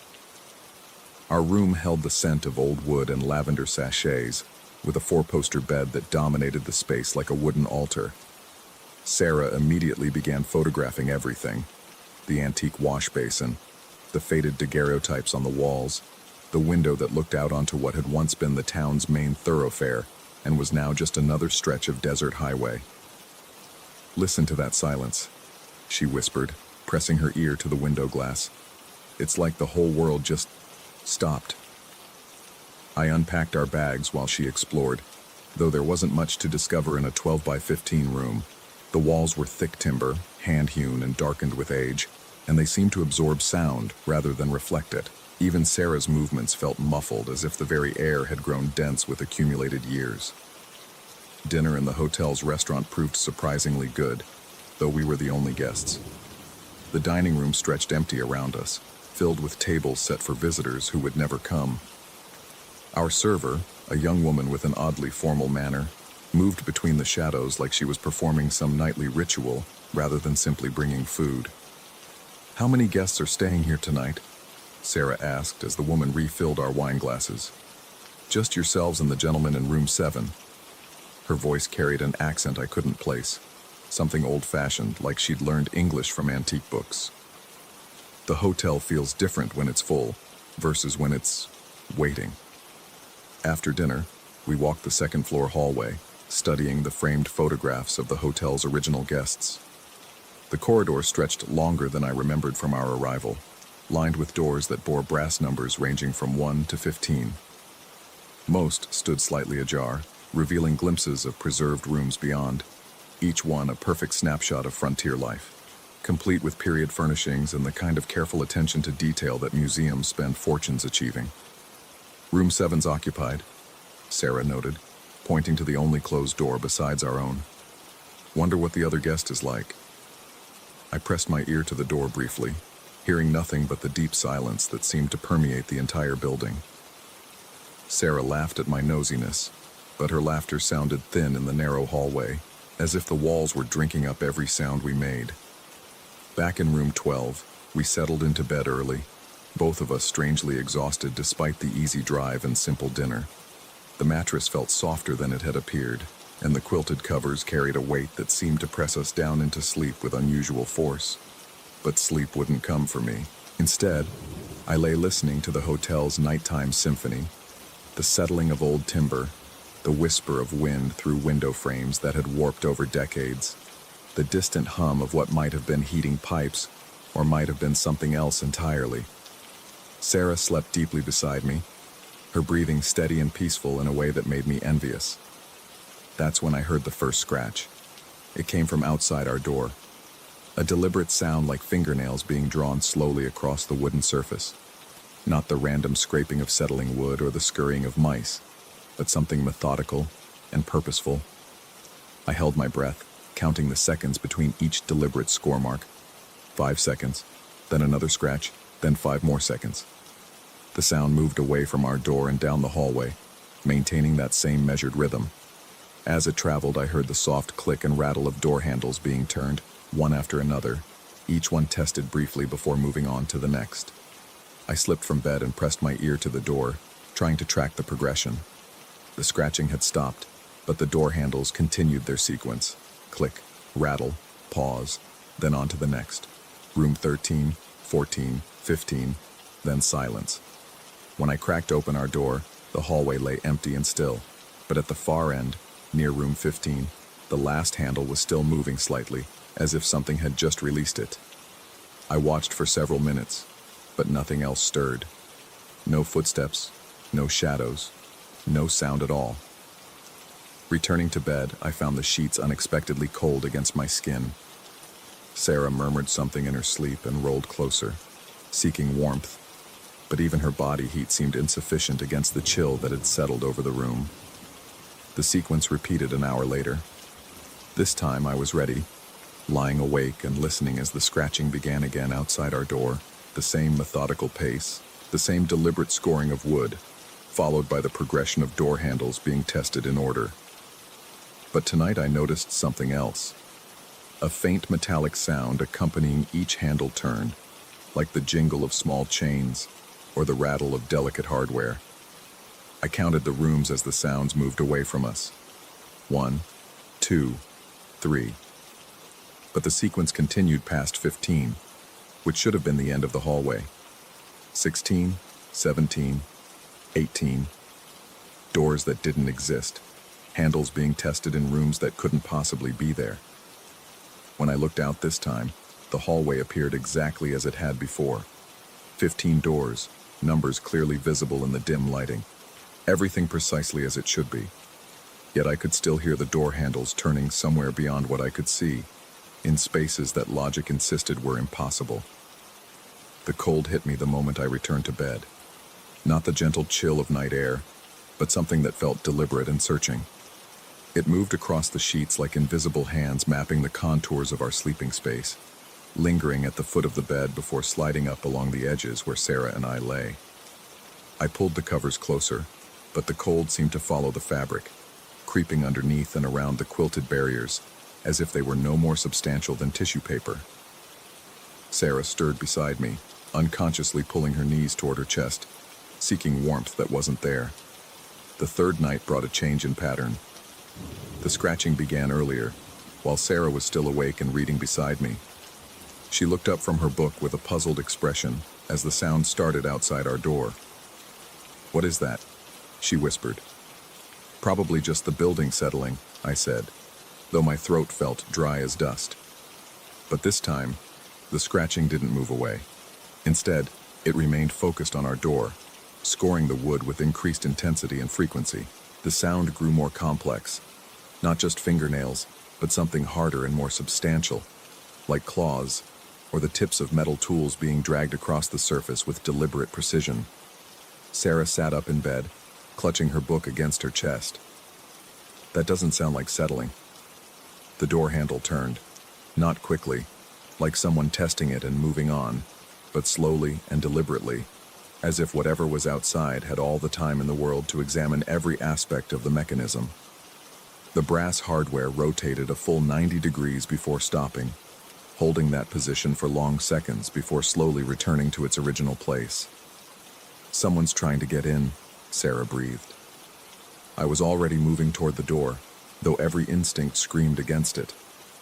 The handle turned again as I approached, and I could see the metal shifting in the dim light filtering through our curtains. But when I yanked the door open, the hallway stood empty. This time, however, I noticed something different. The other doors along the corridor, all of them, had their handles turned at odd angles, as if they'd been tested and left in various positions. Some pointed down, others hung at awkward angles, creating a random pattern that somehow felt deliberate and meaningful. "There's no one here," I called back to Sarah, but my voice sounded hollow even to my own ears. When I turned back to our room, Sarah was standing by the window, her face pale in the moonlight streaming through the glass. "Look," she said, pointing outside. Below our window, scratched into the dirt of what had once been the town's main street, lines crisscrossed in a pattern that looked almost like a map, or perhaps a floor plan. The marks were fresh, clearly visible in the pale earth, and they seemed to correspond roughly to the layout of the hotel's second floor. "Those weren't there yesterday," Sarah said with absolute certainty. As we watched, more lines appeared in the dirt, etching themselves into existence without any visible cause. They formed rectangles and connected pathways, building a detailed diagram that matched exactly what we could see from our elevated position: the arrangement of rooms, the hallway configuration, even the precise dimensions of our own windows' placement. But the map included areas that shouldn't exist, extensions that stretched beyond the hotel's actual footprint, additional rooms and corridors that existed only in the scratched dirt below. And in the center of it all, a single point was being scored deeper and deeper into the earth, a mark that corresponded precisely to the location of room 12. "We should leave," Sarah said, her voice barely audible. But when we tried the door, our handle refused to turn, not stuck or jammed, but simply unresponsive, as if the mechanism had been somehow disabled from the outside. Sarah pulled at it desperately, while I threw my shoulder against the door itself, but the heavy timber construction held firm against our efforts. The scratching resumed outside, but now it surrounded us. Along the door, across the walls, even on the window glass behind us. The sound filled the room from every direction, a symphony of scoring and scraping that seemed to map every surface, every corner, every possible means of entry or escape. I understood then what was happening. Whatever was out there, and my mind recoiled from considering what it might actually be, was learning our space, not just the physical layout, but the patterns of our presence within it. How we moved, where we slept, which areas we frequented, and which we avoided. It was creating a map of us as much as of the building itself. The cold returned with renewed intensity, sliding across our skin like invisible fingers taking measurements. It lingered at pulse points, traced the outlines of our bodies beneath the covers, and seemed particularly interested in our faces, touching foreheads, cheeks, the area around our eyes as if memorizing features through sensation alone. Sarah gripped my hand so tightly I could feel her fingernails digging into my palm. "It knows where we are," she whispered. "It's been learning where we are." Outside, the door handles began their sequence again, but now the sound carried a different quality. Not the random testing of earlier nights, but the confident manipulation of familiar mechanisms.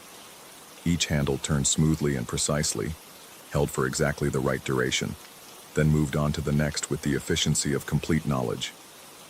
When the sequence reached our door, the handle turned with such smooth certainty that I knew beyond doubt our room had been mapped as thoroughly as all the others. Whatever was outside knew exactly how our lock mechanism worked, precisely what pressure was required, and had probably known for days. The handle paused in its rotation, held at that critical angle where just a little more pressure would release the catch entirely. In that suspended moment, Sarah and I pressed ourselves against the far wall, holding our breath and each other in the stifling darkness of our invaded space. But the handle slowly returned to its original position, without completing the turn. The scratching faded away, the cold gradually lifted, and in the sudden silence that followed, I heard something that chilled me more than everything that had come before. Footsteps on the stairs. Not the heavy boots of the desk clerk or the measured pace of the dining room server, but something else entirely. The sound was wrong somehow. Too light in some places, too heavy in others, as if whatever was making them wasn't quite certain how human footsteps should sound. They reached the second floor and began moving down the hallway with that same methodical precision we'd come to recognize. But these weren't the sounds of someone walking past doors. They were the sounds of someone stopping at each one, pausing, then moving on with the satisfaction of confirmed knowledge. The footsteps stopped outside room 12. In the silence that followed, I realized that whatever had been mapping the hotel, learning its layout and documenting our presence, had completed its survey. The scratched lines in the dirt below formed a perfect architectural diagram. Every door handle had been cataloged and tested. Every room had been examined and understood. And now, armed with complete knowledge of this place and everyone in it, something was ready to begin the next phase of whatever it had come here to accomplish. The doorknob began to turn again, but this time there was no hesitation, no careful testing. Just the smooth, confident rotation of someone who knew exactly how everything worked.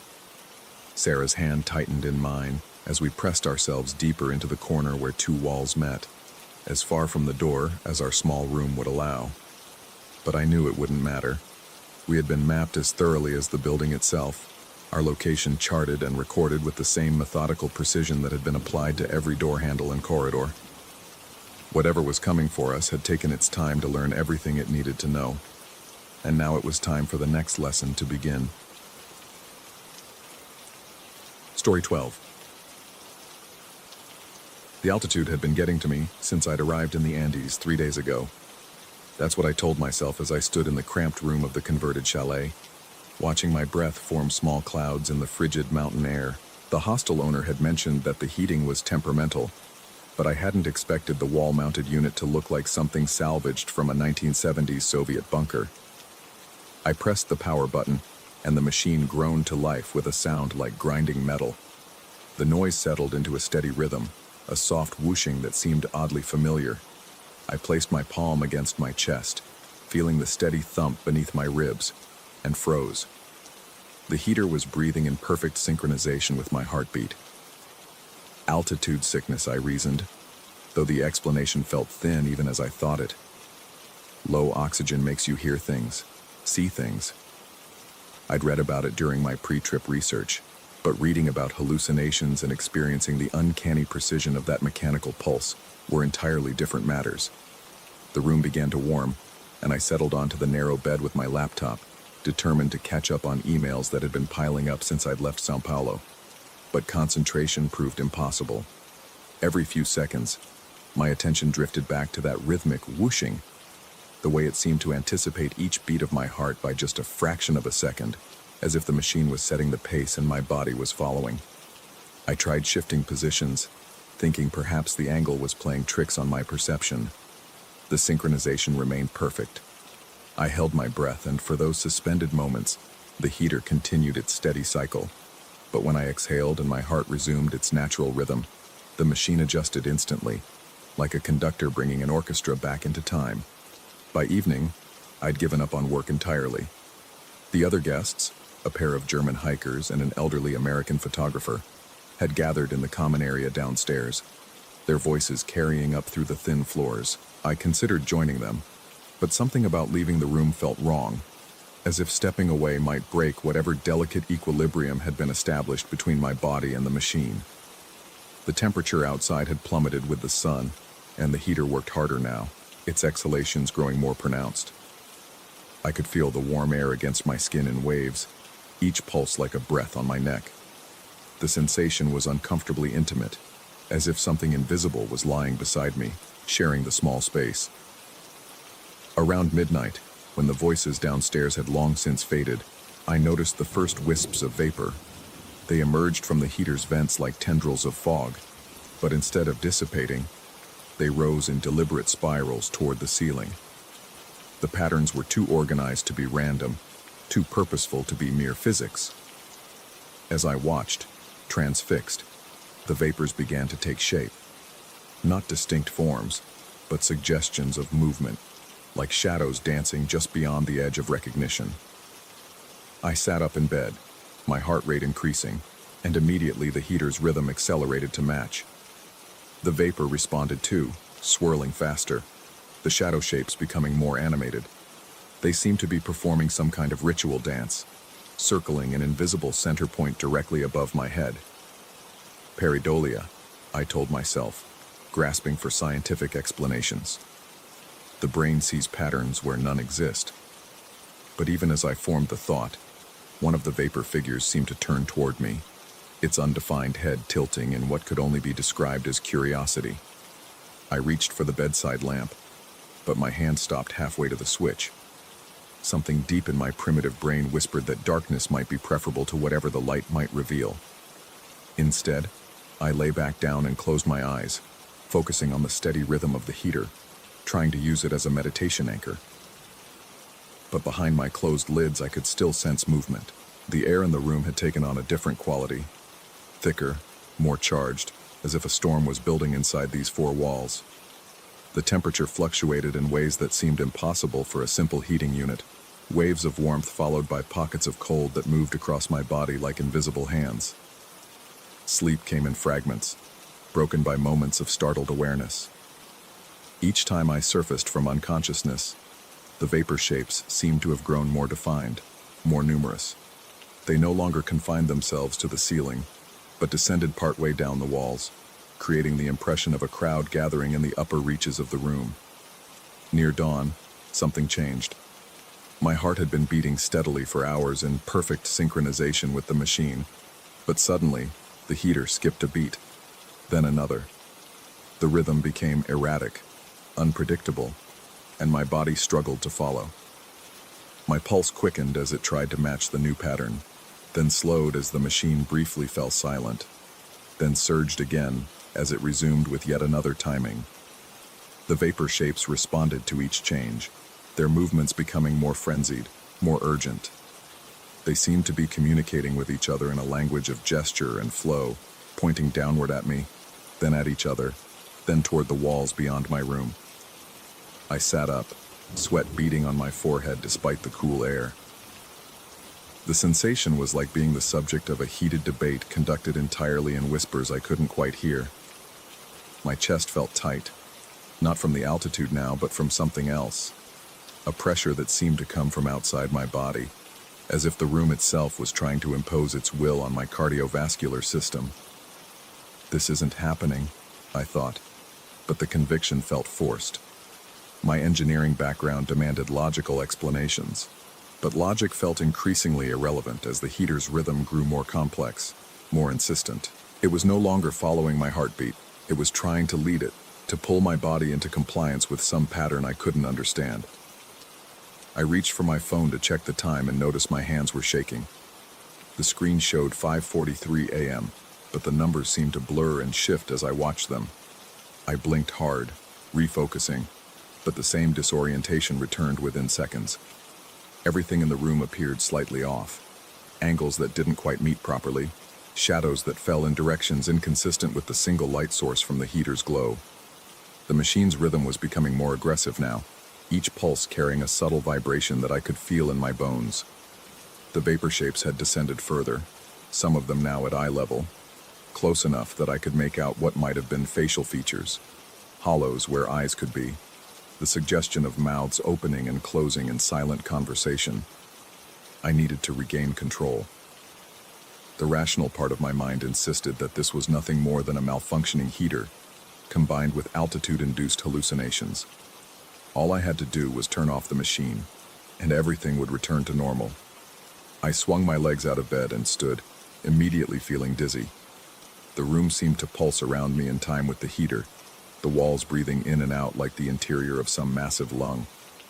I steadied myself against the small desk and located the main electrical panel near the door. The metal cover felt ice cold under my fingers as I pried it open. Inside, a single large switch controlled the power to the entire room. I grasped the handle, took a deep breath, and flipped it down. The heater fell silent. The room plunged into darkness. And then, from the corridor outside, I heard them ignite, one by one, with sounds like small explosions. Fireplaces that I hadn't even known existed began roaring to life. The noise came from both directions, left and right down the hallway, extending far beyond what I remembered of the building's layout. Each fireplace had its own rhythm, its own breathing pattern, and together they created a complex symphony of mechanical respiration. But these rhythms were wrong. They bore no relationship to any human heartbeat, operating instead on some alien timing that made my chest feel tight with the effort of resisting synchronization. The combined effect was like standing in the center of a vast respiratory system, surrounded by lungs that breathed according to laws I didn't understand. I fumbled for my phone's flashlight and directed the beam under the door. Orange light flickered in the gap, the glow of fires that shouldn't exist, fed by what fuel I couldn't imagine. The sound of burning was different too. Not the comfortable crackle of wood, but something more like the whisper of gas flames, constant and controlled. My heart was racing now, fighting against the competing rhythms that pressed in from all sides. Each fireplace seemed to be trying to impose its own tempo on my body, and the cumulative effect was making me nauseous. I could feel my pulse becoming irregular, struggling to maintain its natural pattern against the mechanical insistence of forces beyond the walls. I pressed my back against the door, as if the thin wood could somehow shield me from whatever was happening in the corridor. Through the barrier I could hear other sounds now, not quite footsteps, but something like movement, as if the vapor shapes from my room had multiplied and descended to walk the hallways. The orange glow under the door began to pulse, cycling through different intensities in patterns that hurt to follow. I closed my eyes, but the light was bright enough to penetrate my lids, creating a strobing effect that threatened to trigger something epileptic in my brain. This is a dream, I told myself. None of this is real. But the cold door against my back felt solid enough, and the sound of my own breathing, ragged and panicked, seemed too visceral to be imaginary. I tried the light switch, forgetting that I'd killed the power. The flashlight beam from my phone felt weak and insignificant against the pulsing glow from the corridor. In its pale light, I could see that the heater remained silent, its vents dark and still, but the temperature in the room was rising anyway, as if heat was bleeding through the walls from the impossible fires beyond. Minutes passed, or perhaps hours. Time felt elastic, unreliable. The rhythmic breathing of the corridor fireplaces continued, sometimes synchronizing briefly into a single massive inhalation, sometimes fragmenting into chaos. During the synchronized moments, I could feel my own body trying to match the pattern, my chest rising and falling in time with forces that existed somewhere between the mechanical and the organic. Gradually, I became aware that the sounds were changing, becoming more inhabited. What had started as simple mechanical breathing now carried undertones of something else. Whispers, perhaps, or the echo of distant conversations. The vapor shapes I'd seen earlier seemed to have found their voices, and they were discussing something urgent in languages that predated human speech. I found myself straining to understand, leaning closer to the door despite every instinct screaming at me to get as far away as possible. The words, if they were words, seemed almost familiar, like half-remembered fragments from dreams or childhood stories told in languages I'd never learned. As dawn light began to seep through the small window, the intensity of the phenomenon started to ebb. The fireplaces didn't go out all at once, but rather faded one by one, their rhythms slowing like hearts gradually stopping. The whispers became fainter, the orange glow dimmer, until finally the corridor fell silent. I waited another hour before opening the door. The hallway looked exactly as it had when I'd arrived 3 days earlier. A narrow passage with faded wallpaper and worn carpet, lined with doors to other guest rooms. No fireplaces, no scorch marks, no evidence that anything unusual had occurred. But when I placed my hand against my chest to check my pulse, I found something that made my blood run cold. My heart was beating in a rhythm I didn't recognize. Not the steady, familiar pattern I'd known my entire life, but something else entirely. something that felt alien and imposed, as if my body had been reprogrammed during the night by forces that existed in the spaces between physics and psychology. I packed my belongings and checked out within the hour, offering no explanation to the confused hostel owner. As I loaded my rental car, I caught a glimpse of my room's window from the outside. For just a moment, I could swear I saw vapor rising from behind the glass, forming shapes that waved goodbye. The drive down from the mountains was uneventful, but the new rhythm in my chest persisted. It persists still, weeks later, back in the familiar chaos of São Paulo. My doctor finds nothing wrong. My heart is healthy, he assures me, beating with perfect regularity. But he's measuring the wrong thing. He's listening for the rhythm I used to have, not the one I carry now. Sometimes late at night in my apartment, I hear the heating system kick on, and for just a moment, I think I recognize the pattern it follows. The same alien timing that now governs the most essential function of my body. I've started wondering if I brought something back from the Andes, something that lives in the space between heartbeats, in the pause between inhalation and exhalation, something that has made a home in the mechanical rhythms that surround us every day, waiting for the right moment to remind us that we are never truly alone in the spaces we think we control. The heater in my apartment breathes differently now, or perhaps I'm the one who has changed, and I'm finally hearing what was always there, the sound of a world that operates according to laws we've never learned to recognize, conducted by a heartbeat that was never entirely our own. Story 13. The upgrade was supposed to be a courtesy. 23 years filming marine documentaries had earned me enough recognition that the Abyssal Pearl Resort offered their panoramic suite at standard rates. I should have declined, should have kept the modest cabin on level 2, where the pressure felt manageable and the darkness beyond the portholes remained safely abstract. But 40 meters down, suspended in the Indian Ocean's embrace, the panoramic suite promised the footage of a lifetime. Wall-to-wall acrylic windows curved around 3 sides of the spacious room, offering an unobstructed view into the abyss. During daylight hours, the external floodlights revealed an underwater garden, coral formations that defied imagination, schools of fish that moved like living clouds, the occasional reef shark gliding past with ancient indifference. The bellhop had explained the lighting system with practiced efficiency. External illumination activated automatically at sunset, controlled from the main station. Maintenance windows occurred bi-weekly, always scheduled for the early morning hours when guests typically slept. The backup emergency lighting would engage if needed, though such instances remained rare in the resort's 5-year operational history. I'd settled into the suite's rhythm easily enough. The gentle sway barely registered anymore, the entire structure designed to move with deep ocean currents rather than resist them. The constant whisper of water against acrylic had become a lullaby. My equipment filled one corner. Cameras, lights, waterproof housings, batteries charging in neat rows. Tomorrow's dive would take me to the thermal vents 3 kilometers south, where bioluminescent creatures gathered in numbers that defied scientific explanation. Sleep had come easily that first night, and the second. On the third night, exhaustion from a difficult shoot should have guaranteed another 8 hours of uninterrupted rest. My internal clock rarely failed me. Decades of pre-dawn shoots had trained my body to wake at precise intervals. But consciousness arrived abruptly at 1:17 a.m., not from any external sound, but from a wrongness that penetrated dreams and dragged me into wakefulness. The suite lay in perfect darkness. No gentle blue glow from the external floods, no subtle illumination from the corridor seeping under the door. The blackness felt absolute, pressing against my eyes like physical weight.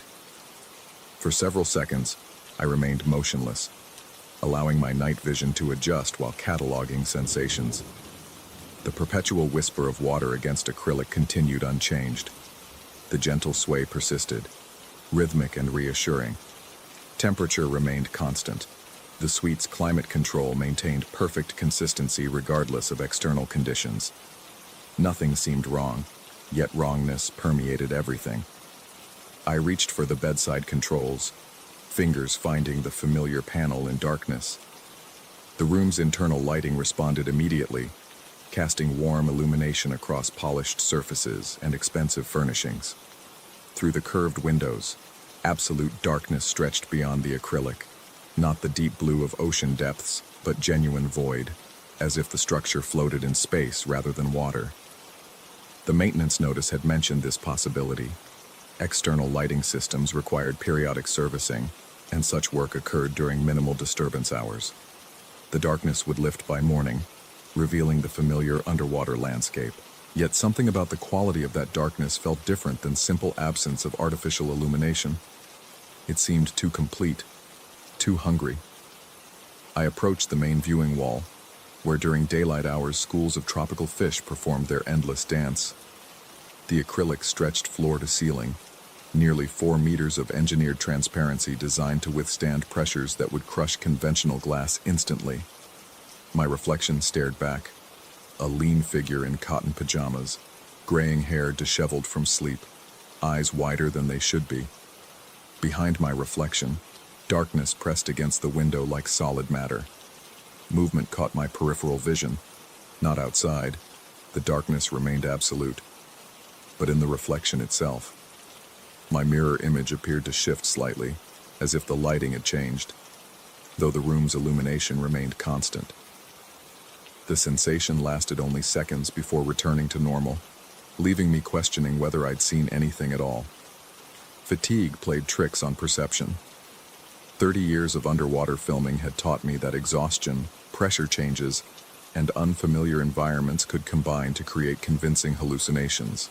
The human brain, deprived of expected sensory input, manufactured its own entertainment. Logic provided comfort, but the wrongness persisted, a low-frequency vibration in consciousness that refused rational explanation. I returned to bed, but sleep remained elusive. The darkness beyond the windows seemed to pulse with subtle rhythms that didn't match the ocean's natural cadence.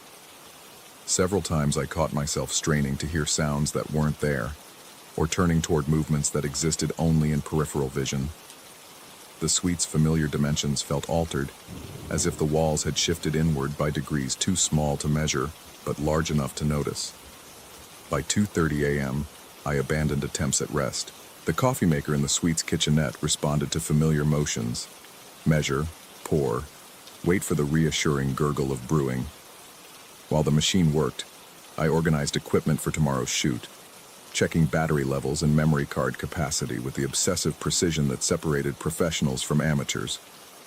Routine provided comfort, anchoring consciousness to practical concerns instead of letting it drift toward less rational territories. The coffee tasted normal. The suite's climate control maintained perfect temperature.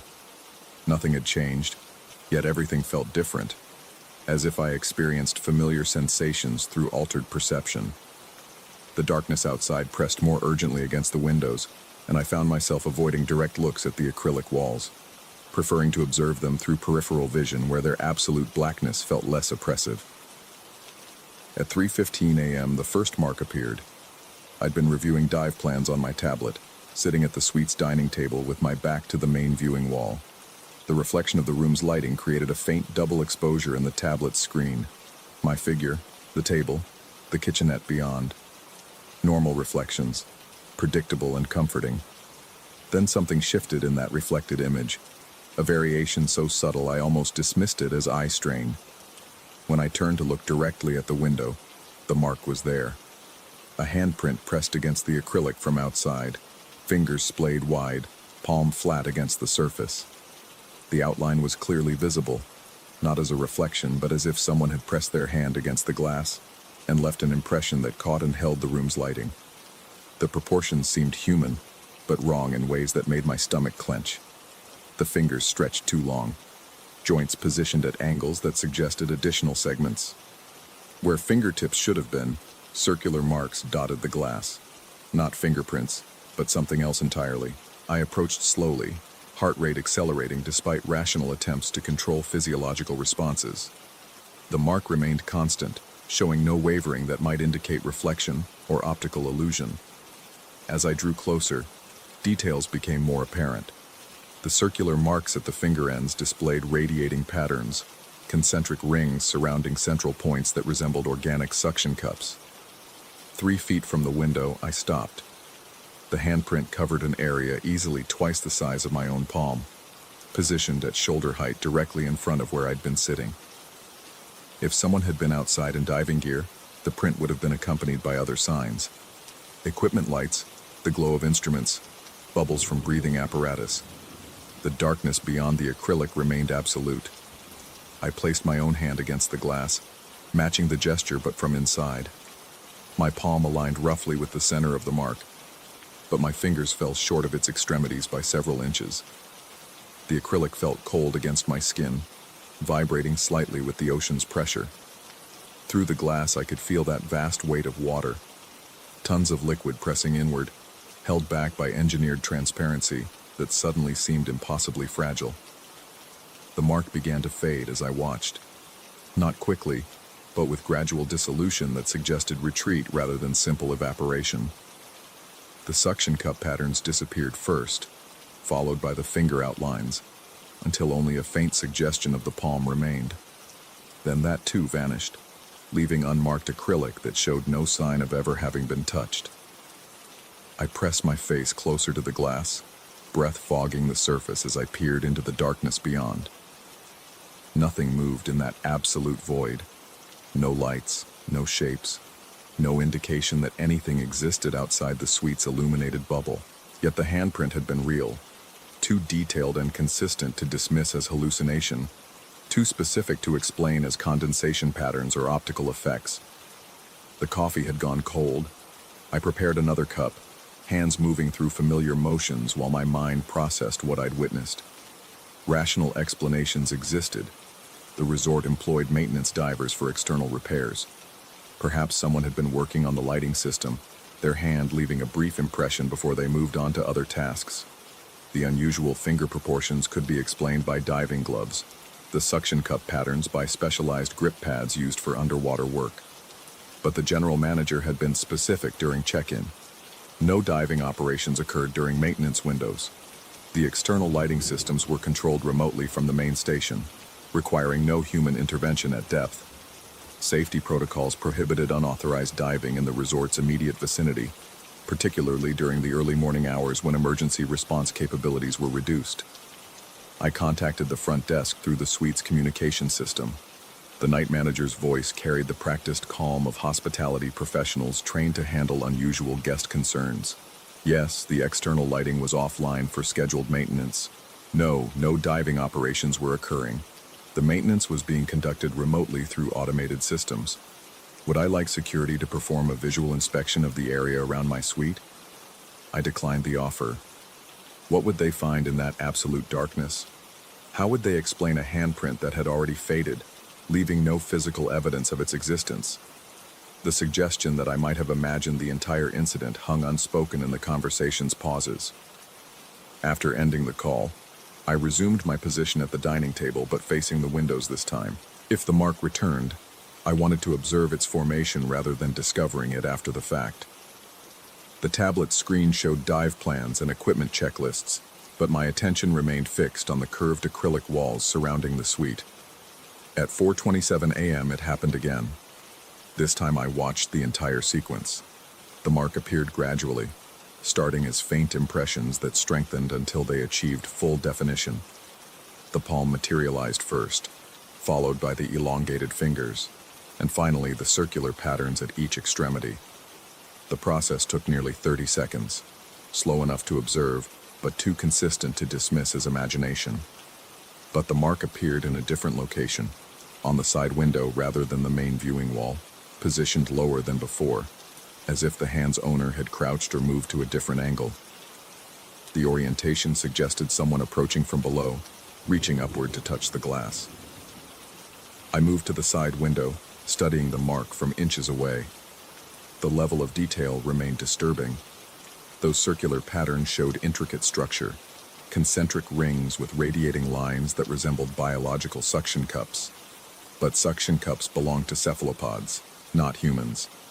The contradiction between the obviously human hand shape and the decidedly non-human fingertip structures created a cognitive dissonance that made rational analysis difficult.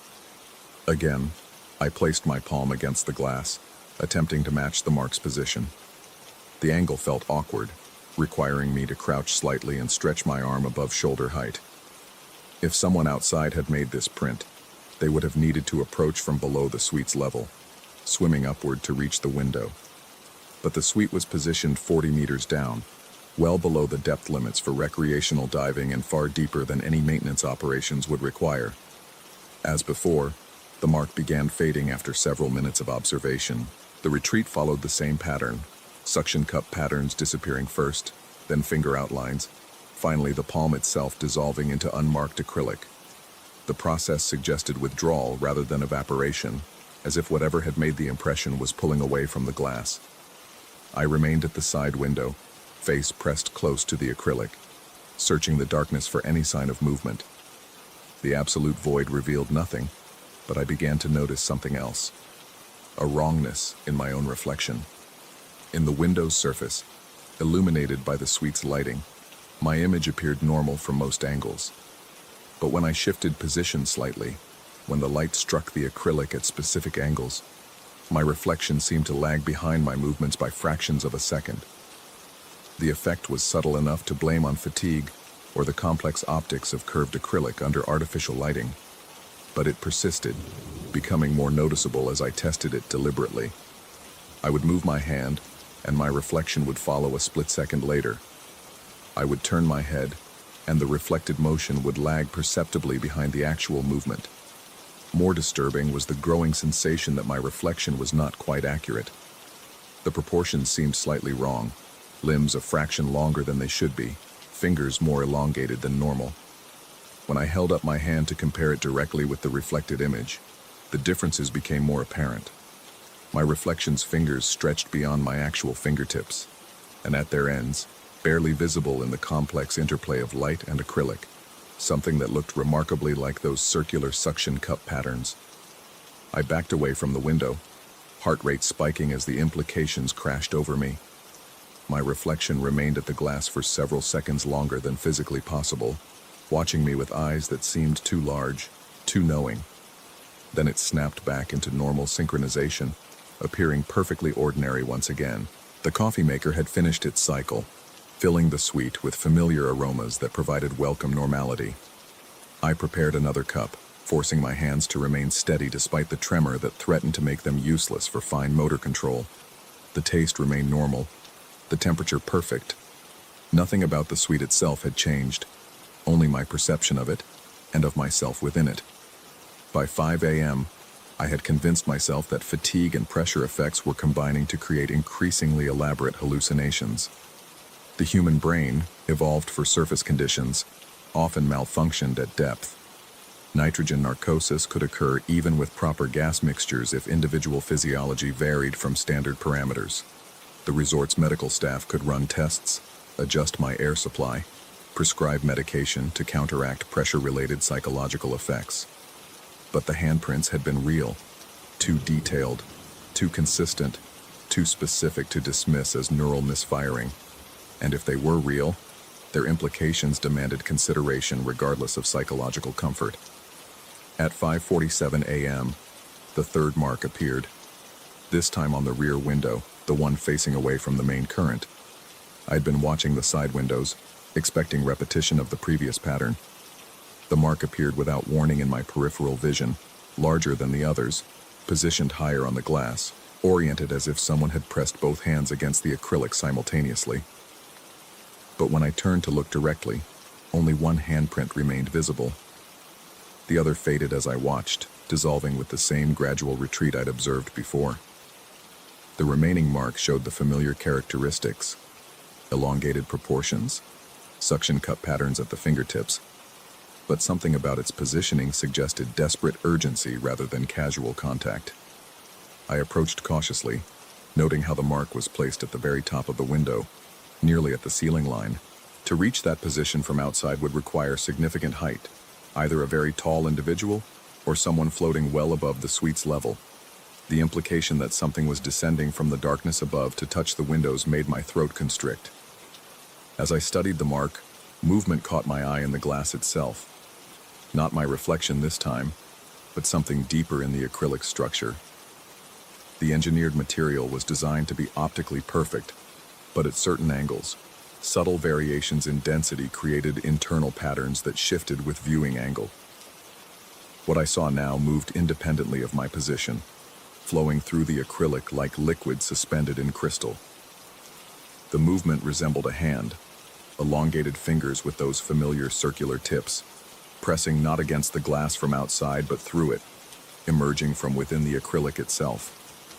The impression lasted only seconds before dissolving, leaving me staring at perfectly clear material that showed no internal structure or movement. I backed away from the window, no longer able to maintain rational explanations for what I was experiencing. The marks, the reflections, the movement within the glass itself. Each incident could be explained individually through fatigue, pressure effects, or optical illusions. But their cumulative weight and increasing frequency suggested a pattern too complex for simple hallucination. The suite's communication panel offered direct access to resort security. A single button would summon assistance, guards who could verify my observations, medical staff who could assess my psychological state, managers who could relocate me to a different room. But what would I tell them? That handprints were appearing on my windows, that my reflection was behaving strangely, that I was seeing movements within solid acrylic. They would conclude that I was experiencing pressure psychosis, a recognized condition that affected some individuals at depth, despite proper atmospheric controls. Treatment involved immediate return to surface pressure and psychological evaluation. My filming permit would be revoked, my equipment confiscated, my reputation permanently damaged. But if the marks were real, if something was outside in that absolute darkness, then returning to surface pressure wouldn't solve anything. It would only delay whatever was happening, leave it unresolved and waiting for my return. I remained in the suite, watching the windows with growing paranoia as dawn approached. The external lighting system was scheduled to resume operation at 6 a.m., flooding the area around the resort with artificial illumination that would reveal whatever existed in the surrounding water. If something was out there, the lights would expose it. If nothing was there, I would have confirmation that my experiences were products of exhausted imagination. At 5:55 a.m., all three windows displayed handprints simultaneously, not gradually appearing as before, but manifesting instantly with full definition and detail. The marks were larger than any previous impressions, positioned as if massive hands had pressed against the acrylic with considerable force. The suction cup patterns at the fingertips showed internal structure, radiating lines and concentric circles that pulsed with subtle rhythm. I stood in the center of the suite, surrounded by evidence that something was outside in the darkness, something with proportions that suggested human origin, but details that indicated otherwise. The marks remained constant, showing no signs of fading as the previous impressions had. Instead, they seemed to grow more defined, as if whatever was making them was pressing harder against the glass. At exactly 6 a.m., the external floodlights activated. Brilliant illumination flooded the water around the suite, revealing the familiar underwater landscape in crisp detail. Coral formations stretched in all directions. Fish schools moved through the current. The ocean floor extended beyond the light's reach into natural blue darkness. Everything appeared normal, exactly as it had looked before the maintenance window. The handprints vanished instantly, not fading, but simply ceasing to exist the moment illumination returned. The acrylic showed no marks, no impressions, no evidence that anything had ever touched its surfaces from outside. But in the newly illuminated water, suspended just beyond the range of the floodlights, shapes moved with deliberate purpose. Too distant to resolve clearly, too large to be fish, they maintained position in the darkness beyond artificial lighting. As I watched, they began to withdraw, descending into depths where even the resort's powerful illumination couldn't penetrate. The shapes moved with undulating grace that suggested familiarity with their environment. Their proportions were difficult to determine at such distance, but something about their motion patterns seemed disturbingly familiar, as if I had been observing them for hours through their contact with my windows. I remained at the main viewing wall, watching those shapes retreat into the abyss, wondering whether I had been the observer or the observed during the long hours of darkness. The handprints were gone, leaving no physical evidence of their existence. The shapes in the distance might have been large fish debris, or optical effects created by the interaction of artificial lighting with natural currents. But deep in the ocean's embrace, 40 meters below the surface, I began to understand that some questions didn't